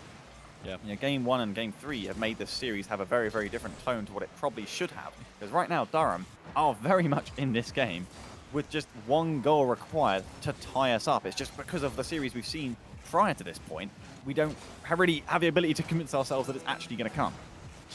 It's true. It's been very tough to look at this game and say, or the previous games, and say, yeah, no, reverse sweep actually potentially in the cards right here. But Durham, they have a chance, and Mord cutting the rotations, a pass back to Kino, but just too far in front of Kino. 2 whiffs on the defense, though, as well, means that there might be a follow-up chance, not quite. And Dews won't pick up the 100 boost, but has the ball happily on top of the card. Good carry, buying a lot of time here in front of the blue net. Potty sitting in the middle, just watching Mord and saying, look, you try to get this out, I'm going to send it straight back towards you. It hasn't happened. Kino underneath, a little bit of a team collision. K3 pops it high. Zouch will be the player to read it. But Zouch wasn't sure what the touch would look like, and so it goes awry. And Kiel Krakens have swept the Durham defenders in this semi-final. Winner of our grand finals coming up next. $1,200 to the winning team, and it's the same 2 teams here in an all-UK final. It's the Kiel Krakens up against the Portsmouth Paladins. It's commiserations to Durham. They will go home with $400 in their pocket. Not bad at all. Is there anything else you want to say about that series, New Leg? I think just to re-echo the sentiment that you made earlier, which is a little bit tough for Durham. 2 games where they were held scoreless, and it doesn't necessarily reflect the quality of this team. I think, if anything, it just highlights how good this Kiel squad are looking today.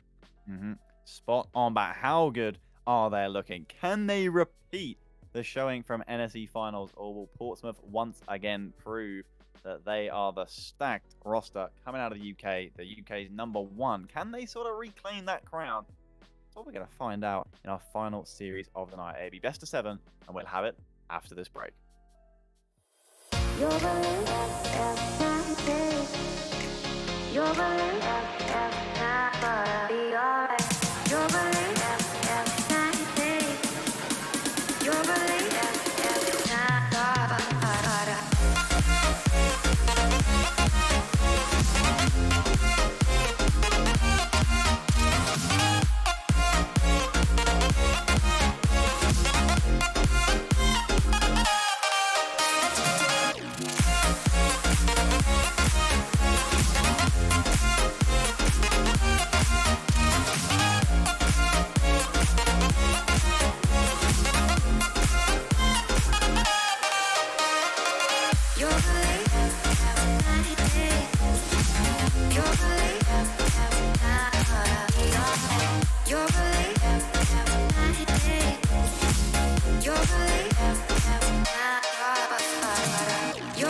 welcome back for the final time in this FACEIT Collegiate tournament to the grand finals, where we have a rematch of the domestic British finals between the Portsmouth Paladins and the Kiel Krakens. Both of them looking absolutely on top of their form today. I think, honestly, if you look at the semi-finals, Tylacto, both of them doing it in a similar manner, but you could probably take a little bit more away from the Kiel games. Yeah, 4-0 sweep, but Portsmouth really didn't have to show us their full hand in terms of capabilities and abilities. The question is, do they have those full capabilities at hand? Because if they don't respect this Kiel side quickly enough, I'm sure they will. But, they could find themselves down, and every single game is going to matter in this series. And I feel like Portsmouth haven't really had any proper warm-up over the course of this tournament yesterday or today. True, and competitive Rocket League, a very different beast to just playing your ranked games against each other. It's hard to really get the comms going, really to get the same urgency going in it as it is in an actual grand final situation. And like you said, every game potentially could count here. The last time these two teams met in that UK grand final did go all the way to game 9, and that time around, Portsmouth had a 1-game advantage as well coming in. They won't have it this time. No, they shall not. You're right. To remind us of the fact that it was 5-3 in theory in the best of 9 in advantage to Kiel. It just ended up being in game 9. We sadly won't have a game 9 today under any circumstances, but we can certainly hope for a game 7. Now Kiel come in hot. They've completely dispatched of the Durham defender side, and that is no mean feat. But how they handle the Portsmouth side, potentially, potentially on paper the strongest roster in the UK. How is it going to be different? Well, I'd imagine they won't get their own way in front of goal as often as they were against the Durham defenders. But other than that, I'm sure Kiel will be hoping that it won't be too much different at all here in this game. Unfortunately, we do have players in lobby, but it does seem like this server is a little bit dodgy, so we may be just another quick minute getting into this one. But yeah, I think Portsmouth Paladins, very different beasts. Both of these teams kind of playing, I think, they can definitely get up and in your face. Both of them like to play in their opponent's third of the pitch. Kiel had a very good series against Durham in terms of midfield control as well. That's something I expect Portsmouth to contest them on an awful lot more. Yeah, it certainly will be much more frequent back and forth, as much as Durham got their counter-attack against Kiel. Like you say, so often Kiel were on the front foot, keeping the opponent in their own third, because it's just easier to do that. That's the best way to defend, is not really having to defend, because you defend from the front and your opponents are stuck on defense. Sounds great. In reality, sounds faultless, but unfortunately it's impossible to really keep up and do all the time. So I'm curious which one of these sides is going to manage that for the majority of the series, and whether it gets to those who are under the pressure. That's the real question. Of course, Dude's, like you say, under a little bit more pressure right now to get his internet sorted, because he has a large amount of ping to deal with. It's true. I don't know if we're pinning this one entirely on dues. I'm seeing a lot of players leaving the lobby right now. Yeah, I think they just assume we're probably going to get a new server, but I haven't been told anything, so I don't really know. Exactly, yeah. So we'll just hang on here. We'll let all of you hang on. Oh, I'm seeing players join back to the lobby. They've all decided that we're sticking with this server, potentially. I don't know what's happening either way. I just want to see some Rocket League between these two teams, and I want to see who scores the first goal, really. Could set the tone for at least the first game and potentially the series, because when you have two teams who haven't played in a little while, who do appear to be kind of on equal standing, then, it really can come down to just who gets the early momentum going. And we are indeed remaking that lobby, so I assume it'll be same details for us unless informed otherwise. And we'll have the players in and ready to start game 1. Kiel is a big statement match for them to prove primarily that it wasn't a fluke, that series back then. Of course, you look at the league play standings. They had to beat every single team in the playoffs last split in NSE. In National League, I'm pretty sure they were like 5th or 6th. No, okay, so they came 3rd, not 5th or 6th, because that was, of course, Warwick and UEA. Of course, that means they didn't get the bye because they weren't a top 2. That went to that luxury went to Salford and Portsmouth, who on paper were always going to be the top 2 teams. They beat UWE 4-1, but then they dropped to Portsmouth 4-2, which is, of course, the most recent best of 7 between those two teams that we have, failed to mention until then. Kiel took game 1. They then lost 3 games in a row. So, and it just couldn't realistically be brought back from there. Credit to them. They then 4-0 swept BCU. And that was a bad sweep as well. Like, those games weren't close. Yep. They 4-0 swept Warwick. Those games also weren't really close, apart from game 1 having an overtime. They then 4-0 swept Salford. Guess what? Those games were surprisingly unclose as well. Game 4 was a 7-2 to Kiel. So, I don't know. We keep talking about them like the protagonists, and I guess it's because I still, in my head at least, kind of see them as, you know, that slight underdog factor. Just because on paper they shouldn't be UK champions, but they are. So it's kind of a dual feeling. And I'll throw maybe a counterpoint to that, which is that I think in a lot of people's heads, Kiel are slightly underrated for where I think they sit at the moment, just because they were having kind of some roster woes last year. You know, one of their players, I can't remember who exactly, was Poddy moving house and things along the way, and was without internet a lot of the time and things. And so, true.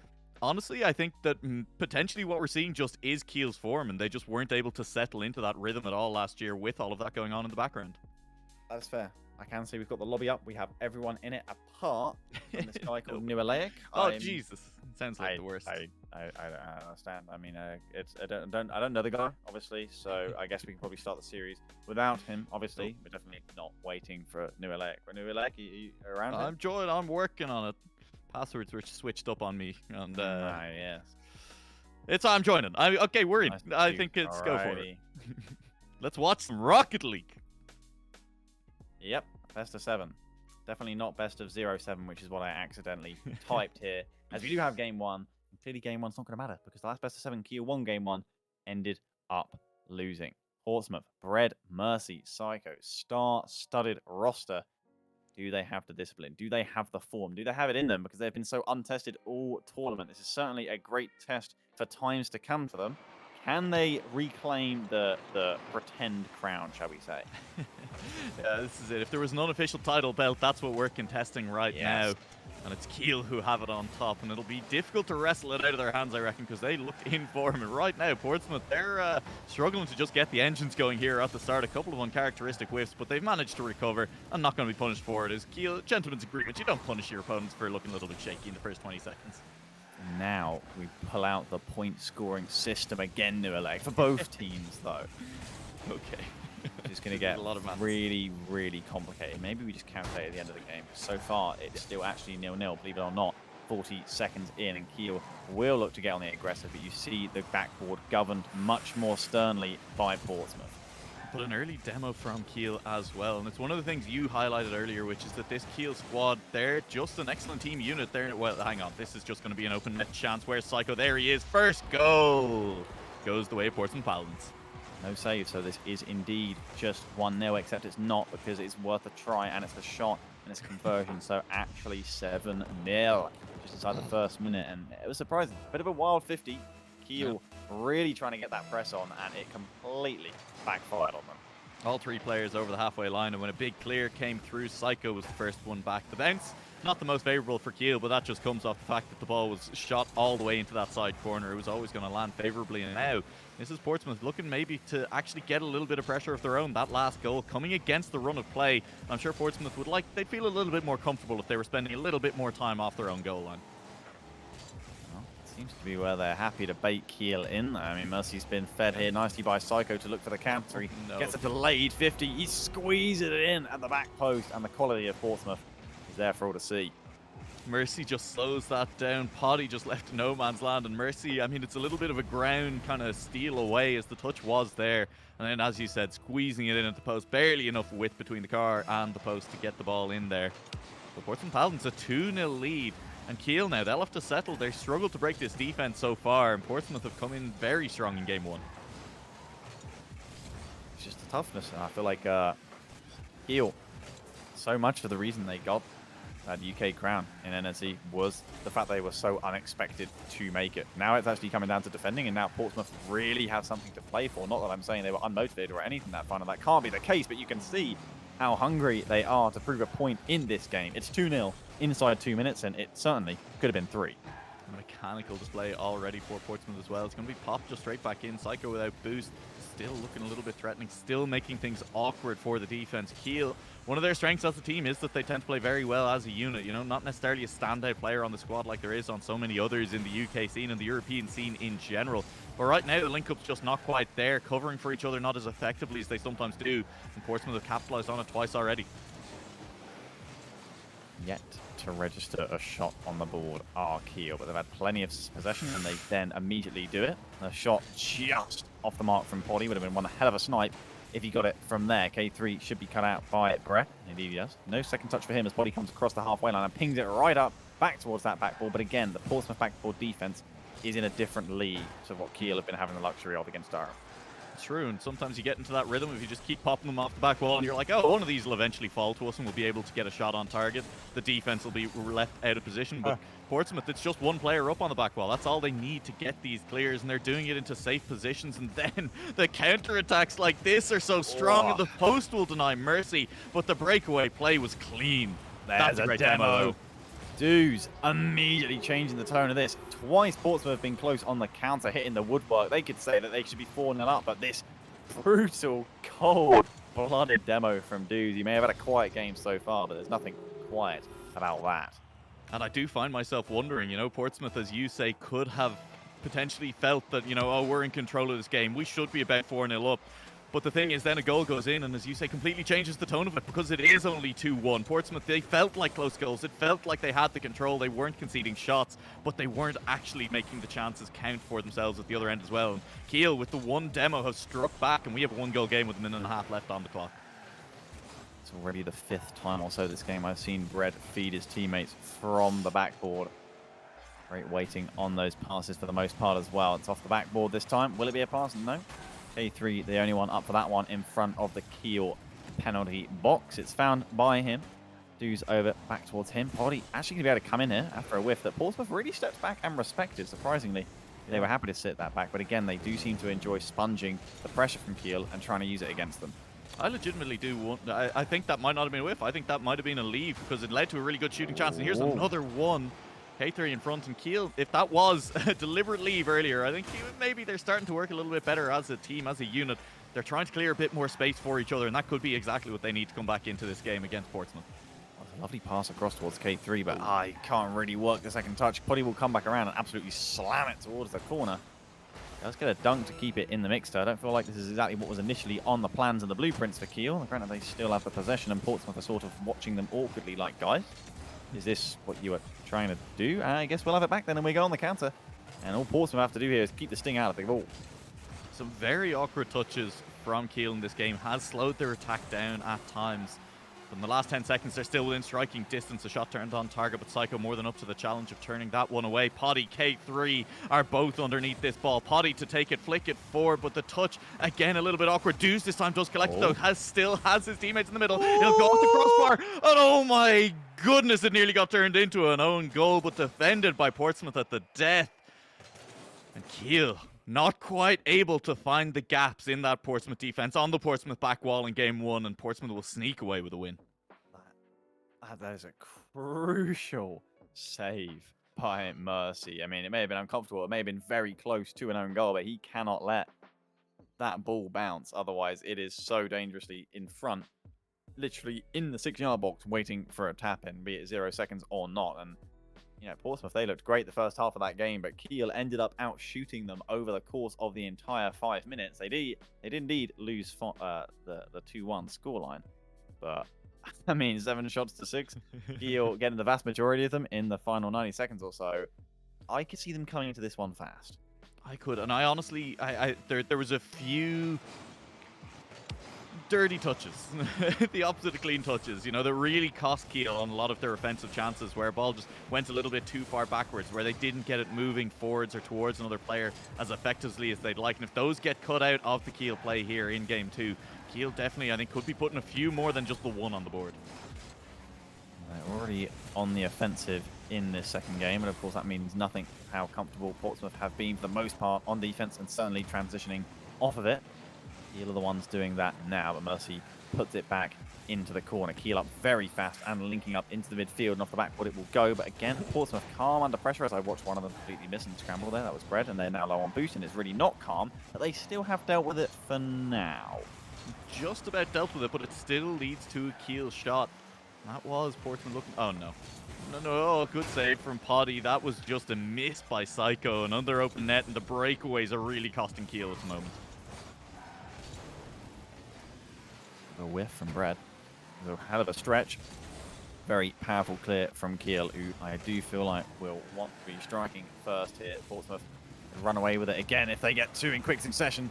Like last time, great save from Psycho though. K3 denied in that top corner. They continue to try and be all offensive, but Bread again finding the clear. There is a weird kind of lack of urgency almost at times from these two teams at the moment. There's a few whiffs coming through, the ball just being left to hang in the air or on the ground for a little bit longer than you'd expect with the speed these kind of players normally play at. But, I mean, hey, it's still 0-0, and as long as that's happening, as long as neither team is behind, I guess they can afford. Both teams kind of have the luxury of not being the ones to try and push too hard, not being the ones to try and make that first mistake. Exactly. It's the fatal reality of conceding the first goal in the game and knowing that you are the ones working on a timer as Portsmouth. Good save by Dews right there to deny them the first goal. 2 minutes in, still 0-0 in game two. Bread is up, looking to find float one for Psycho to be able to go for, but instead he will wait and pick his battle wisely, waiting for a whiff, but won't get the dunk again on Dews, who keeps Keel afloat for now. And Poddy looks like he'll win the race to this loose ball too. That's again, the ball just spent so long in the middle of the pitch. It was a great pass to just open space. And Poddy was still somehow able to get there first. And there's Poddy again in the middle of the pitch, up high, looking for a double touch. Bread is on the back wall. Again, the backboard is fairly well defended for Portsmouth. And again, a breakaway chance for them. Dews under a lot of pressure. Bread is going to try for a bump onto Dews, but Dews just staying calm, managing to get control of that ball, keep it away from the on-rushing players, and get it back towards the other end of the pitch. Right, it's not a hit. I think he's made a touch, but K3 does save it despite jumping rather early. Psycho plucks towards the midfield, and Bread is up to poke it back onto the backboard again, but K3 comfortable there, saving again. Mercy back round the mixer, but it's loosed out to Poddy. Shut down so quickly. Portsmouth feel like this might be the offense for them. K3 clears it over them though. Bread, he's going to have a situation on his hands. Does he go for it? Does he wait? He chooses to wait in the backboard past Dews. His shot coming from the side, no angle. It had all been done by Keel there, but one more time, just a missed touch on the offense cost them, and this time it was Dews, the last touch, the touch that should have just been a full-on shot. Not really able to get it past anyone on the Portsmouth, not even really able to get it near the target. But right now, these long touches from Keel are kind of making Portsmouth look a little bit like they don't know how to deal with them. And there's another chance, and Poddy this time. Finally, there's a good one, and it sneaks underneath the crossbar. Been coming for some time. So nicely weighted by Dews here. Just leans away from the ball. And there it is. The woodwork has saved Portsmouth a couple times. But not that time. Nice finish from Poddy. And it is Keel with their first lead of the series. Will they be able to defend it? How much work would the woodwork do if the woodwork could work wood? And the answer is not enough. Dangerous, but somehow no bump came through on K3, and with limited boost, he's turned that one away. I can't believe that's not led to the equalizer goal, but there is a lot more urgency in the Portsmouth play now. They've woken up. They're aware that they're the players on the clock now, and that clock has reached under 60 seconds. Psycho underneath this one will look for the backboard for himself and actually look for Poddy on the bump. But now Poddy just taking it long, buying time, wins the 50 hard, turns it past the defender, and will just roll into the net. Psycho helpless to watch that one go. Absolute Chad play from Poddy. Lands on the 50, wins the 50, straight ground shot, completely calls Murphy. Murphy, I mean, he might as well look like Murphy right now. Mercy, he completely read on the play. Ground shot, beautiful execution. I mean, imagine that could be the goal that gets Keel level in the series. Given how game one kind of looked, Keel struggling to make the most of it, their offensive touches, Portsmouth making the breakaways happen. That was a game that you said maybe Portsmouth felt like they should be up kind of 4-0 in at one point. The final score 2-1, and Keel, I think, probably given a little bit of heart from that one. It's back to a 2-1 scoreline, though. Passing in a breakaway again for the Portsmouth Paladins. And there's still time left in this game. Keel getting a little bit overzealous in the midfield with their positioning. Could have really just chilled. It changed the aim of the game, and they got that 2-0 lead in the final 30 seconds, but no. Talk of similarities to game one. We're at 2-1, but this time it's Portsmouth's turn to try and get a late equaliser. Will they get as close as Kiel did? It's quite a high bar to meet. Maybe Psycho on the turn. Maybe the delayed pop to the backboard smartly. So, Doozy's body putting it in the way, just about stuffing Mercy's shot. If you can't save the ball, just save the opponent's car from even getting clean contact on in the first place. It's not over yet, though. It might be now. Potty has managed to get another touch to it. And both of these teams have clutched it out in the dying seconds of a game now, and we'll find ourselves at 1-1 in the series. That was such a big block from Dooz. He was in such a difficult situation. It wasn't his initial plan for sure, but smart play from Psycho. Realizes he couldn't take the direct shot. And what a dangerous float to the backboard that was, but it was too little, too late was what it was for Portsmouth. We were all tied up 1-1, and this is anyone's guess. I'm just glad to know that these two teams are just as closely matched as they were a couple months back. True. You don't want to start talking about Game 7s too early on, but I mean, given that the scoreline has just been traded between the two teams, it deserves a Game 7 at this point. And I'll feel robbed if we get anything less. Right now, we're just down to a straight-up best-of-5, and this is the first game of it. Both of these teams tied at 1-1. Next game will give you that little bit more momentum as you head towards the halfway point of this best-of-7. DFH, our home here for the FACEIT EU Collegiate Rocket League tournament. Off the sidewall, Potty plucks it, but cannot get any power. And to a jump for Kiel. Once again, they just need to worry about that ball being cleared above all three of them in the midfield. That was a weird little play between K3 and Potty there. K3 just setting it up. That's over the head. That's just going to be a goal. No! Oh! The crossbar denies it by the tiniest of margins. And maybe a breakaway for Kiel at the other end. It's not been their modus operandi so far in the series. But I'm sure they'd love to get a chance to do to Portsmouth at some point what's been done to them so often. What? How didn't that end up in the back of the net from Psycho? It was a double. They hit the crossbar and then the post on its way out, I think, as well. That's it, the post from K3. He nearly stuffed it in at the front post, but this time Psycho himself was the denier. We may be scoreless in this first minute if K3 indeed makes that routine touch for him, and Potty follows up nicely. Some of these touches that, as you say, are just kind of routine. You know, the ball coming over the top of your head towards your back wall and having to rise and catch it and direct it backwards in a way. It's routine for these players. It's normal. That's the kind of defensive touch that we see a lot of the time from the last man back, but it's not easy still. And then the other team comes back at you and does something like that. And things that might look easy, things that are routine, are still so difficult to pull off. Redirect. Oh, it bounces off the car. It wasn't on target anyway. And Bread has the touch. Comes back towards the middle. Psycho needed to get up and get that ball clear for the time being. Kiel, the offense, just as I was about to praise, it does break down for a brief moment. A crucial one as well. Portsmouth needed that breathing room. I'm not sure how many ways more they could have survived if Kiel kept conserving possession as efficiently as they had been. Mercy not connecting strongly on the double, which is unusual for him. And still, we are goalless. Took a while to get our first one in the last game, and then we got 3 before the clock ticked all the way down. I'm sure Kiel especially would love to get one a little bit earlier here after game 1 went so close down to the wire for them even getting a goal in the series. After coming out with a win in game 2, starting with a lead for the first time in game 3 would be pretty nice. A nice flick from Dooz, low enough he should be able to follow up, but he's tried to fake out Bread and he has had none of it. Mercy won't be able to double that off the left-hand wall. It's a little bit loose for him, but again, filling in the spots. This time it's Psycho. But like a lot of the time, you know, Portsmouth's team plays as such in the sense that they follow up their own touches, or sort of end up being them chasing towards the ball and filling in because they have the ability to do that. Whereas the nice thing about watching Kiel, not that I'm saying this is any better because it's clearly not working any better, but they look for each other almost prior. So many of their touches do appear to actually be at their teammate rather than into space, which is what Portsmouth do. They occupy that space so well, they do so much with it, and if they find space behind the back line, they will score open nets, won't they?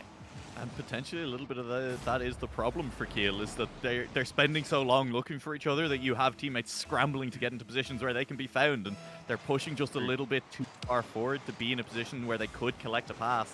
And then when Portsmouth intercept that pass, then all of a sudden there's nobody left at home. Portsmouth just happy to roll one through the open front door. 2 minutes on the clock for all the offense Kiel has had to try and make it. Only 2 shots to show for it. A3 doesn't quite get the dunk on Mercy, who plays it patiently through the corner and fast vertical. Potty, he rises up just the same though and wins the race to that one. Oh, a neutral one. bread. Big enough challenge. That one spills too loosely to be followed up by Keel. And oh, K3 was so close. No! Oh! You don't see that often. No, I will savor it for all it is worth. Mercy, he will as well. An incredible pounding shot. Unstoppable, and poor Poddy just has a little bit of a brain fart. And that is, again, not something I expect us to see much of for the rest of this series. But what a crucial goal it could be. Maybe a little bit unsettling for the Krakens, who now go 2 down. 2 goals has been enough to win the first 2 games of this series so far. So conceding a second goal with an own goal here, that's not going to be feeling great. Especially when you're still scoreless in this game. Might be a third, it will. And right now it is feeling like Portsmouth game 3 is theirs. It is. And actually not going to have a 2-1 for once, where let alone when the team scores 2 goals and then gets fed back by 1. It was perfect symmetry, and the symmetry is kind of ruined unless Kiel do this next game, which, in this series is perfectly possible, but Portsmouth definitely capitalizing. Bit of a lapse here for Kiel, and it would be a kick-off goal as well. They are really doubling down on this pain. That is tough. It's a tough one to follow, as Mercy is just getting the flick, has full ball control, was so quick off the kickoff. All right, now this is mental reset. I mean, hey, in some ways, I don't know, is that 4th goal helpful to Kiel? Because at this point, with 3 goals, it's like, oh, maybe we can fight back. We really need to be pushing. We need to be sweating and worrying in this game. Hey, it's back within 3, so whatever the point was, now they're going to start sweating a little bit again, because this is technically winnable. It's very loose from both teams off the past 2 kickoffs. Granted, the Kiel one certainly hard to prevent. Just a nice flick from Mercy, but maybe complacency from Portsmouth. That 4-goal lead, I think it's fair to say, comes to, your ranked matchmaking, etc. That's where the forfeits come in. That's when the, go. Obviously, if you've got a particularly unstable rager on your team, maybe 8-3 and often sometimes less will be their limit to where they're willing to play competitively. But certainly, I think 3 is the limit reasonably with any amount of time left on the clock where a team is still really giving it their all without it just sort of being utopian. That needed to be good. It needed to be better. It was incredibly difficult for Deuce to get that one in. It was always going to roll a little bit awkwardly up the wall before he could reach it, but Poddy, I think, just getting a little bit in front of the play. Deuce not able to reach him, and what could have been within 2 with about 40 seconds left on the clock, potentially a comeback for Kiel has been shut down. Is 30 seconds and 3 goals, and this is, you're absolutely right, I think the point where you start to say, probably not going to happen in this game for Kiel. What did they change? What was different, I mean, Portsmouth did end up getting the breakthrough. It seems like we just have that gentleman's agreement where we don't have early goals. Bear with me here. The scoreline is 4-1, right? But one of those was a kickoff goal, and another one was an own goal. This game really doesn't really feel like it. Exactly, right? But it doesn't really feel like the scoreline reflects that anything was particularly different to me in this game. It just, things fell a little bit awkwardly a couple of times for both teams. Maybe if we read into it a little bit deeper and we read the scoreline in the correct True. Okay. Style and notation value. So Portsmouth have 4 tries, and let's say score here. That is going to be 20 we've got to do some quick maths on the board for them. This is going to be tough, actually. I'll get Kiel, okay? You work out Portsmouth. Okay. Portsmouth have 4 times 5, 20. But unfortunately, 3 saves mean they're down to 17. They have 9 shots, which is 18. They have 35. Kiel have 12. It's not, doesn't look much better for Kiel. I mean, hey, technically, you look at that, that's a better ratio than 4-1, but it doesn't really feel all that much better, does it? 35-12 is, I think, completely fair to say. There was just a couple silly slip-ups for Kiel. Can they rule them out? Poddy is taking time, I might note, in between this game. Maybe he's getting up, maybe he's getting a drink, making sure he's getting comfortable, just sort of shake out any bad vibes, any negative energy, just rage. It's all going to be okay. We reset, head into game 4. Portsmouth with a 2-1 advantage here in the grand finals of the FACEIT Collegiate Rocket League Spring Showdown. I'm optimistic. I'm optimistic that Kiel can bounce back because, like you say, there was still a whole lot of similarities for our first 2 games. And when that fourth goal went in, you know, the point I was going to try and make is at that point, maybe you just feel like the game is a little bit out of reach. You can kind of take that last minute, honestly, to start mentally resetting before the next game kicks off. I mean, then they immediately turned another one in. It was back within 3. They did kind of have to spend a little bit of time pushing because you do feel like, oh, maybe this one is within reach. But either way, I don't think that the end of that game was as stressful for Kiel as maybe it could have been. So hopefully they will just come back in. They'll have the fight ready. They'll maybe just spend the end of that last game talking a little bit about how they can switch things up for game 4. Oh, righty. Well, Switched up.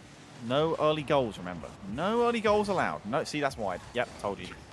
And Psycho keeping that gentleman's agreement. Mercy, likewise. K3 going to cut out his cut in from the sideline. And Psycho plays it back out wide again. I was worried as soon as the 20 seconds passed because Portsmouth still looked like they were in a scoring position, and 20 seconds seems to be the golden rule. But we've made it nearly 40 at this point. Portsmouth back on the hunt, though. Back corner boost. Who picked that one up? I think Dews managed to do it. So Kiel could be pushing forward with numbers. Bread was the last real remaining Portsmouth player with boost, though, and has done a good job of buying enough time for both Mercy and Psycho to pick up full tanks, get back involved in this play. Kiel with a big clear, though. Potty underneath that is racing to it. The 50 is good from Bread. Until that point, Portsmouth had really had a decent spell of pressure, which, oh, Mercy will get the demo, but won't get the boost. Well, it's been a really decent spell of Portsmouth offense, which is kind of unusual because the tone we certainly saw in the first 2 games was Portsmouth sitting back, sponging, playing the counter-attack. I believe that's going to hit the post, and indeed it does bounce out, kindly enough for Dews to slip back into the corner. Kiel, once again there, nearly being caught with an open net. Seems to be a little bit of a trend as Portsmouth's net far more defended resolutely a lot more often. He's still therefore stay scoreless so far. Potty went full cool guys, don't look for explosions there, drove off into the sunset looking for boost. I don't know though, maybe it could have been a goal just with a bit of a reverse, a backflip into it, try and at least throw your body in the way of it, or maybe I'm just thinking a little bit too much like a low champ player. I don't know. Either way on that one, it wasn't a goal. It's still looking for a goal. Potty's the flip reset. Won't manage to score it. K3 following up. Last player, Dews, won't get beaten out. And Bread 2K has a flip reset off their own in front of net. Has a teammate, and the follow-up is a little bit better for Portsmouth. That is a beautiful counter. Bread, look at the cleanliness of that. That is sanitized if I've ever seen sanitized. Mercy getting on the end of it. Unfortunately, thought he might have been able to save it, actually, if not for the deflection off the defender, giving it a lot more power. It is Portsmouth who have twice the shots, just 4-2 though, really. 1-0 up here in game 4, but this is a significant lead for them. This would be the first time we see daylight between the 2 teams in terms of the series score. Wouldn't it feel pretty good? Kiel, though, will be looking forward, and they still have plenty of time left in this game. 3 minutes just gone. And Kiel with a chance maybe to get a counter-attack done here. It's 2v1 in the goal line. K3, though, just has to watch as Psycho booms that one away to a side wall. Potty is on the receiving end of it. Bread on the goal line. Up and off his own crossbar. Follow up there. Dews rattling that crossbar again. As it got a lot of action in that last little bit of play. Yeah, Dews will know his shot really had to be the one there for that particular period of offense. But, I mean, Kiel are happy to just hit resume here and go again. Lovely in field from K3. Lovely finish from Dews, who makes good with a beautiful slot this time. Well, if the crossbar is not going to be coming for you, you might as well try one of the posts. And it is that right post that really helps out Dews.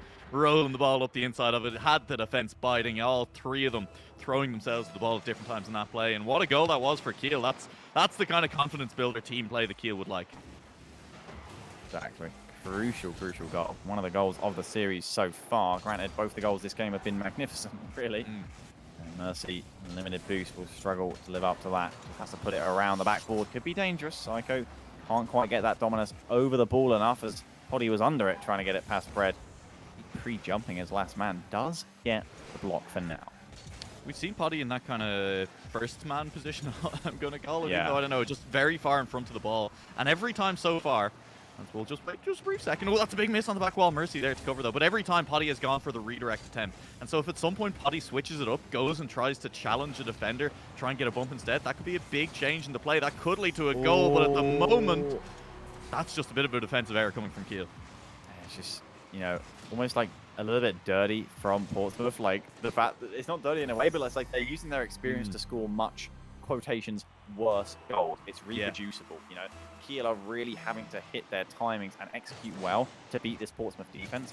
But Portsmouth, they can actually force the mistakes rather than just have to outplay the opponents. They're happy to play them sort of unattractive, slow plays in from the side and hope for a loose 50 that comes loose to one of them in the midfield, or just a whiffed challenge from Kiel, and it puts them in a really awkward situation and sort of drains the confidence from your opposition. It's just very wise from Portsmouth, especially given it was an even scoreline. It makes sense to make a patient play like that, and it just kind of shows the experience of their roster. Because on paper, we know that, you know, Kiel's roster individually, all up and coming, all fantastic. Granted, K3's always sort of been on this level, but you know that the experience at this level is far more significant on the Portsmouth side of things. Absolutely, and what's I think particularly interesting is Mercy again, exactly what you were talking about. And I think what's interesting is you can draw a lot of parallels between how Portsmouth are playing this series against Kiel and how Durham tried to play it against Kiel in the last series, which is that they're playing patient, they're playing defensively, and the difference is just that experience and just that raw talent on the Portsmouth side. The defense just holds a lot stronger, and they take full advantage of the mistakes when they do come from Kiel. Actually, there's a fair point indeed, because, I mean, Durham might have had a chance like that, but you can certainly imagine they wasn't, and not today, certainly, were putting up a shot like Mercy's right there to make it 3-1 in this game. 4, I can indeed count, thankfully, as poor Kiel keep finding themselves not outnumbered at the front post, but just a little bit clustered. So eager to do the right thing, and Portsmouth just patiently using it against them. Granted, they've got themselves back within 1 hit. Kiel breaking down the door to make it 3-2. You'd love to see a kickoff goal here. I don't think it's very likely, but other things you love to see are K3 following up so well on Poddy, and that is a little bit of a mix-up, you know, taking the ball off your teammate in the air. Right, this is the kickoff. This is the chance. Kiel, it needs to go their way right from the offset. That could potentially be it. Dude, will Chase will get the boost. Not quite, though. Bread was just too fast to it, and it'd take a miracle. It would take Dudes being the first underneath this ball, keeping it up. Just lets it drop to the ground in front of him. Just dipped. He was like, I can keep this. No, I'm not going to do that. I'm not feeling that weight just today. I'm out of the Shakira.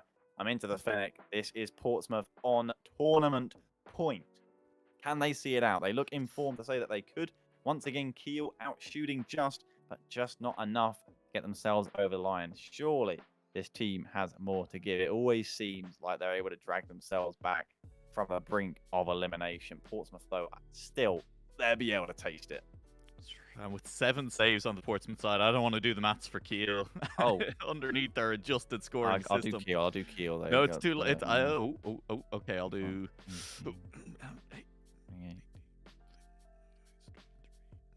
Kiel got 21.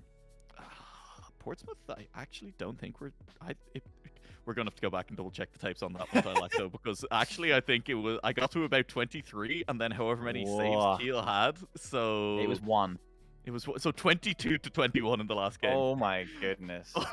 Oh, it's incredibly tight between the two teams, but at the end of the day, it means the Kiel did lose out, and I think really what I wanted to highlight was the amount of saves that Portsmouth had. Kiel were getting all the shots, but Portsmouth just had cars in the way. It wasn't even a case necessarily of, you know, the shots wouldn't have found the back of the net, that they are the kind of phantom shots that you get on the scoreboard, but they really weren't troubling the defense. Portsmouth are forced to make a lot of saves. It's just that they're proving more than equal to the challenge right now. 15 seconds in. No early goal rule still being respected. Mercy with the fake challenge. He knew even if he went for that shot, it just wouldn't have been allowed to go in. He's now up for this challenge, but K3 just up a little bit before will beat him. Just beat him to the post just a little bit. Pipped at the post. That's what we should say. And I have not had fruit in a long time is what I've just realised when I've now said the word pip. I'm not healthy. I'm sad. Did you eat any fruit today? No comment. As I sit here looking at the empty pizza box beside me. Yeah. Unbelievable. Actually, you know what? Believable. Mercy, first epic save of the game, and another one followed up immediately from Portsmouth, who looked to absorb and counter. That is not how you counter. That was synchronized whiffing. Maybe they can make an Olympic sport out of that. I'm not sure. K3 finding Poddy in the middle, but they still can't break down this blue defense. Oh, the breakaway. Here comes Psycho, but runs into Poddy. And Potty will clear it. Mercy's very far out of the play. So is Psycho for the time being, but no, Psycho has rotated back through the midfield, picked up boost on the way, and so Portsmouth will keep attacking, even when it looks like maybe they shouldn't be allowed to. They'll still manufacture a shooting chance. Mercy will still find a double touch, but will find the left side of the goal. Not able to turn that one all the way on target. He will be disappointed with that one. I imagine he had the boost in the tank. He'll know he could have scored it. And in the current form he's been showing recently, collegiate level, probably should have. He end up being a crucial turning point. I feel like a player so performance-driven like Mercy, a miss like that can definitely get to you. And his next play will certainly hold dividends to see whether that was just a one-off and a fluke. As he controls it nicely in the air. Maybe not too nicely to pinch it with Bread. They lose a bit of momentum there for a whole lot of boost use. And now Psycho is joining the party, and Kiel are like, hang on a minute, guys. You okay here? Flicks it towards the net, does Potty.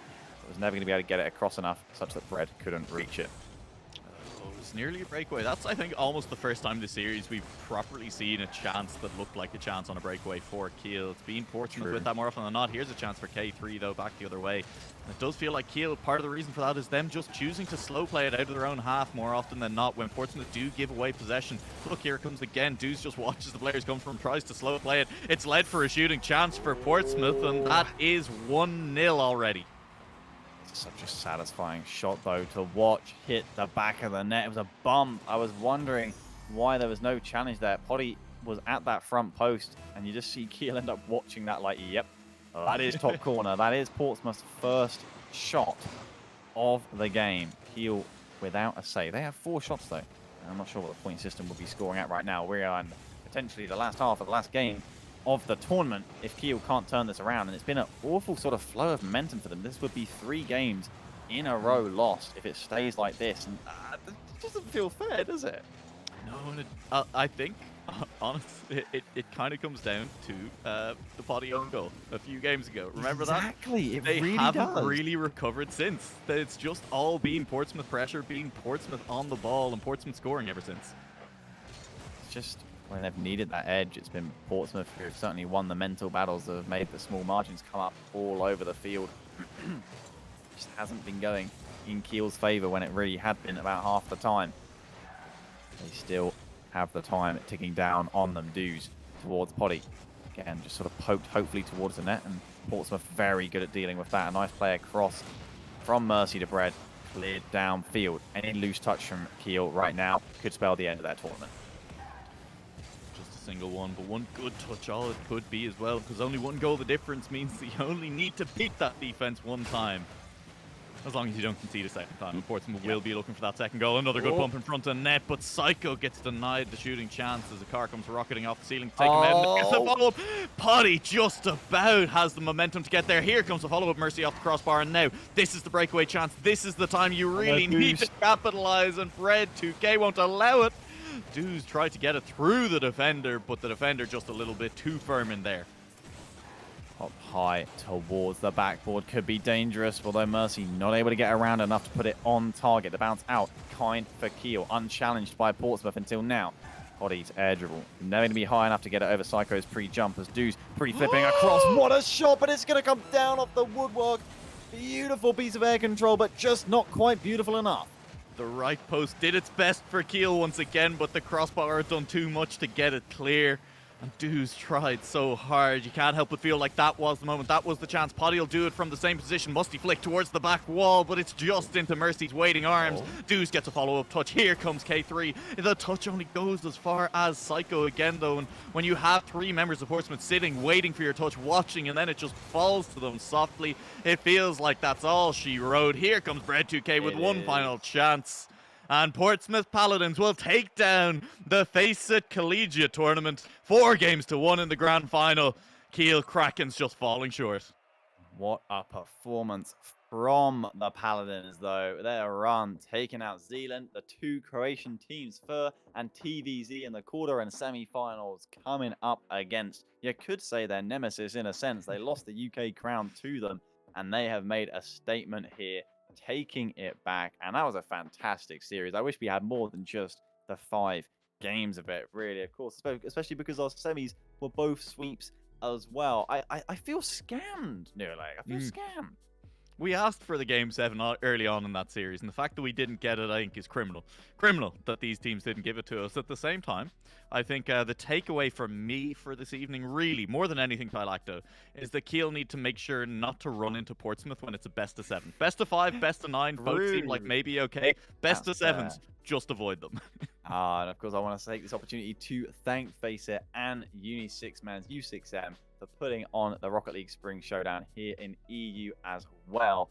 With FACEIT Collegiate supplying this as well, I mean, just think of the price. Well, that's $1,200 for Portsmouth there. I mean, Kiel will be happy with that $800 as well, of course, dedicating to creating opportunities for college students globally to play and get involved in esports. That is what FACEIT Collegiate is all about. It's not just Rocket League, it's Valorant, it's CSGO, it's Dota 2, and much, much more. What is your highlight from today, Newelek? Highlight today, I mean, there were some absolutely spectacular goals, especially at the end there. I think Kiel, you know, really showing us that they had the team play at times, unfortunately just not able to link up often enough. And I think it was Psycho's goal, absolutely spectacular there in that second last game. I think is probably one of the highlights for me. Just when it counted, Portsmouth able to come up with mechanics. Very, very clutch mechanics and play overall from Portsmouth. The Paladins will take the tournament. They will be the victors today. I hope we get to do this another time. We can get some rematches and even more teams. I thank you for joining us this evening. I know we've had a great time. I hope you have too. Until next time, I'm afraid I'll have to see you then.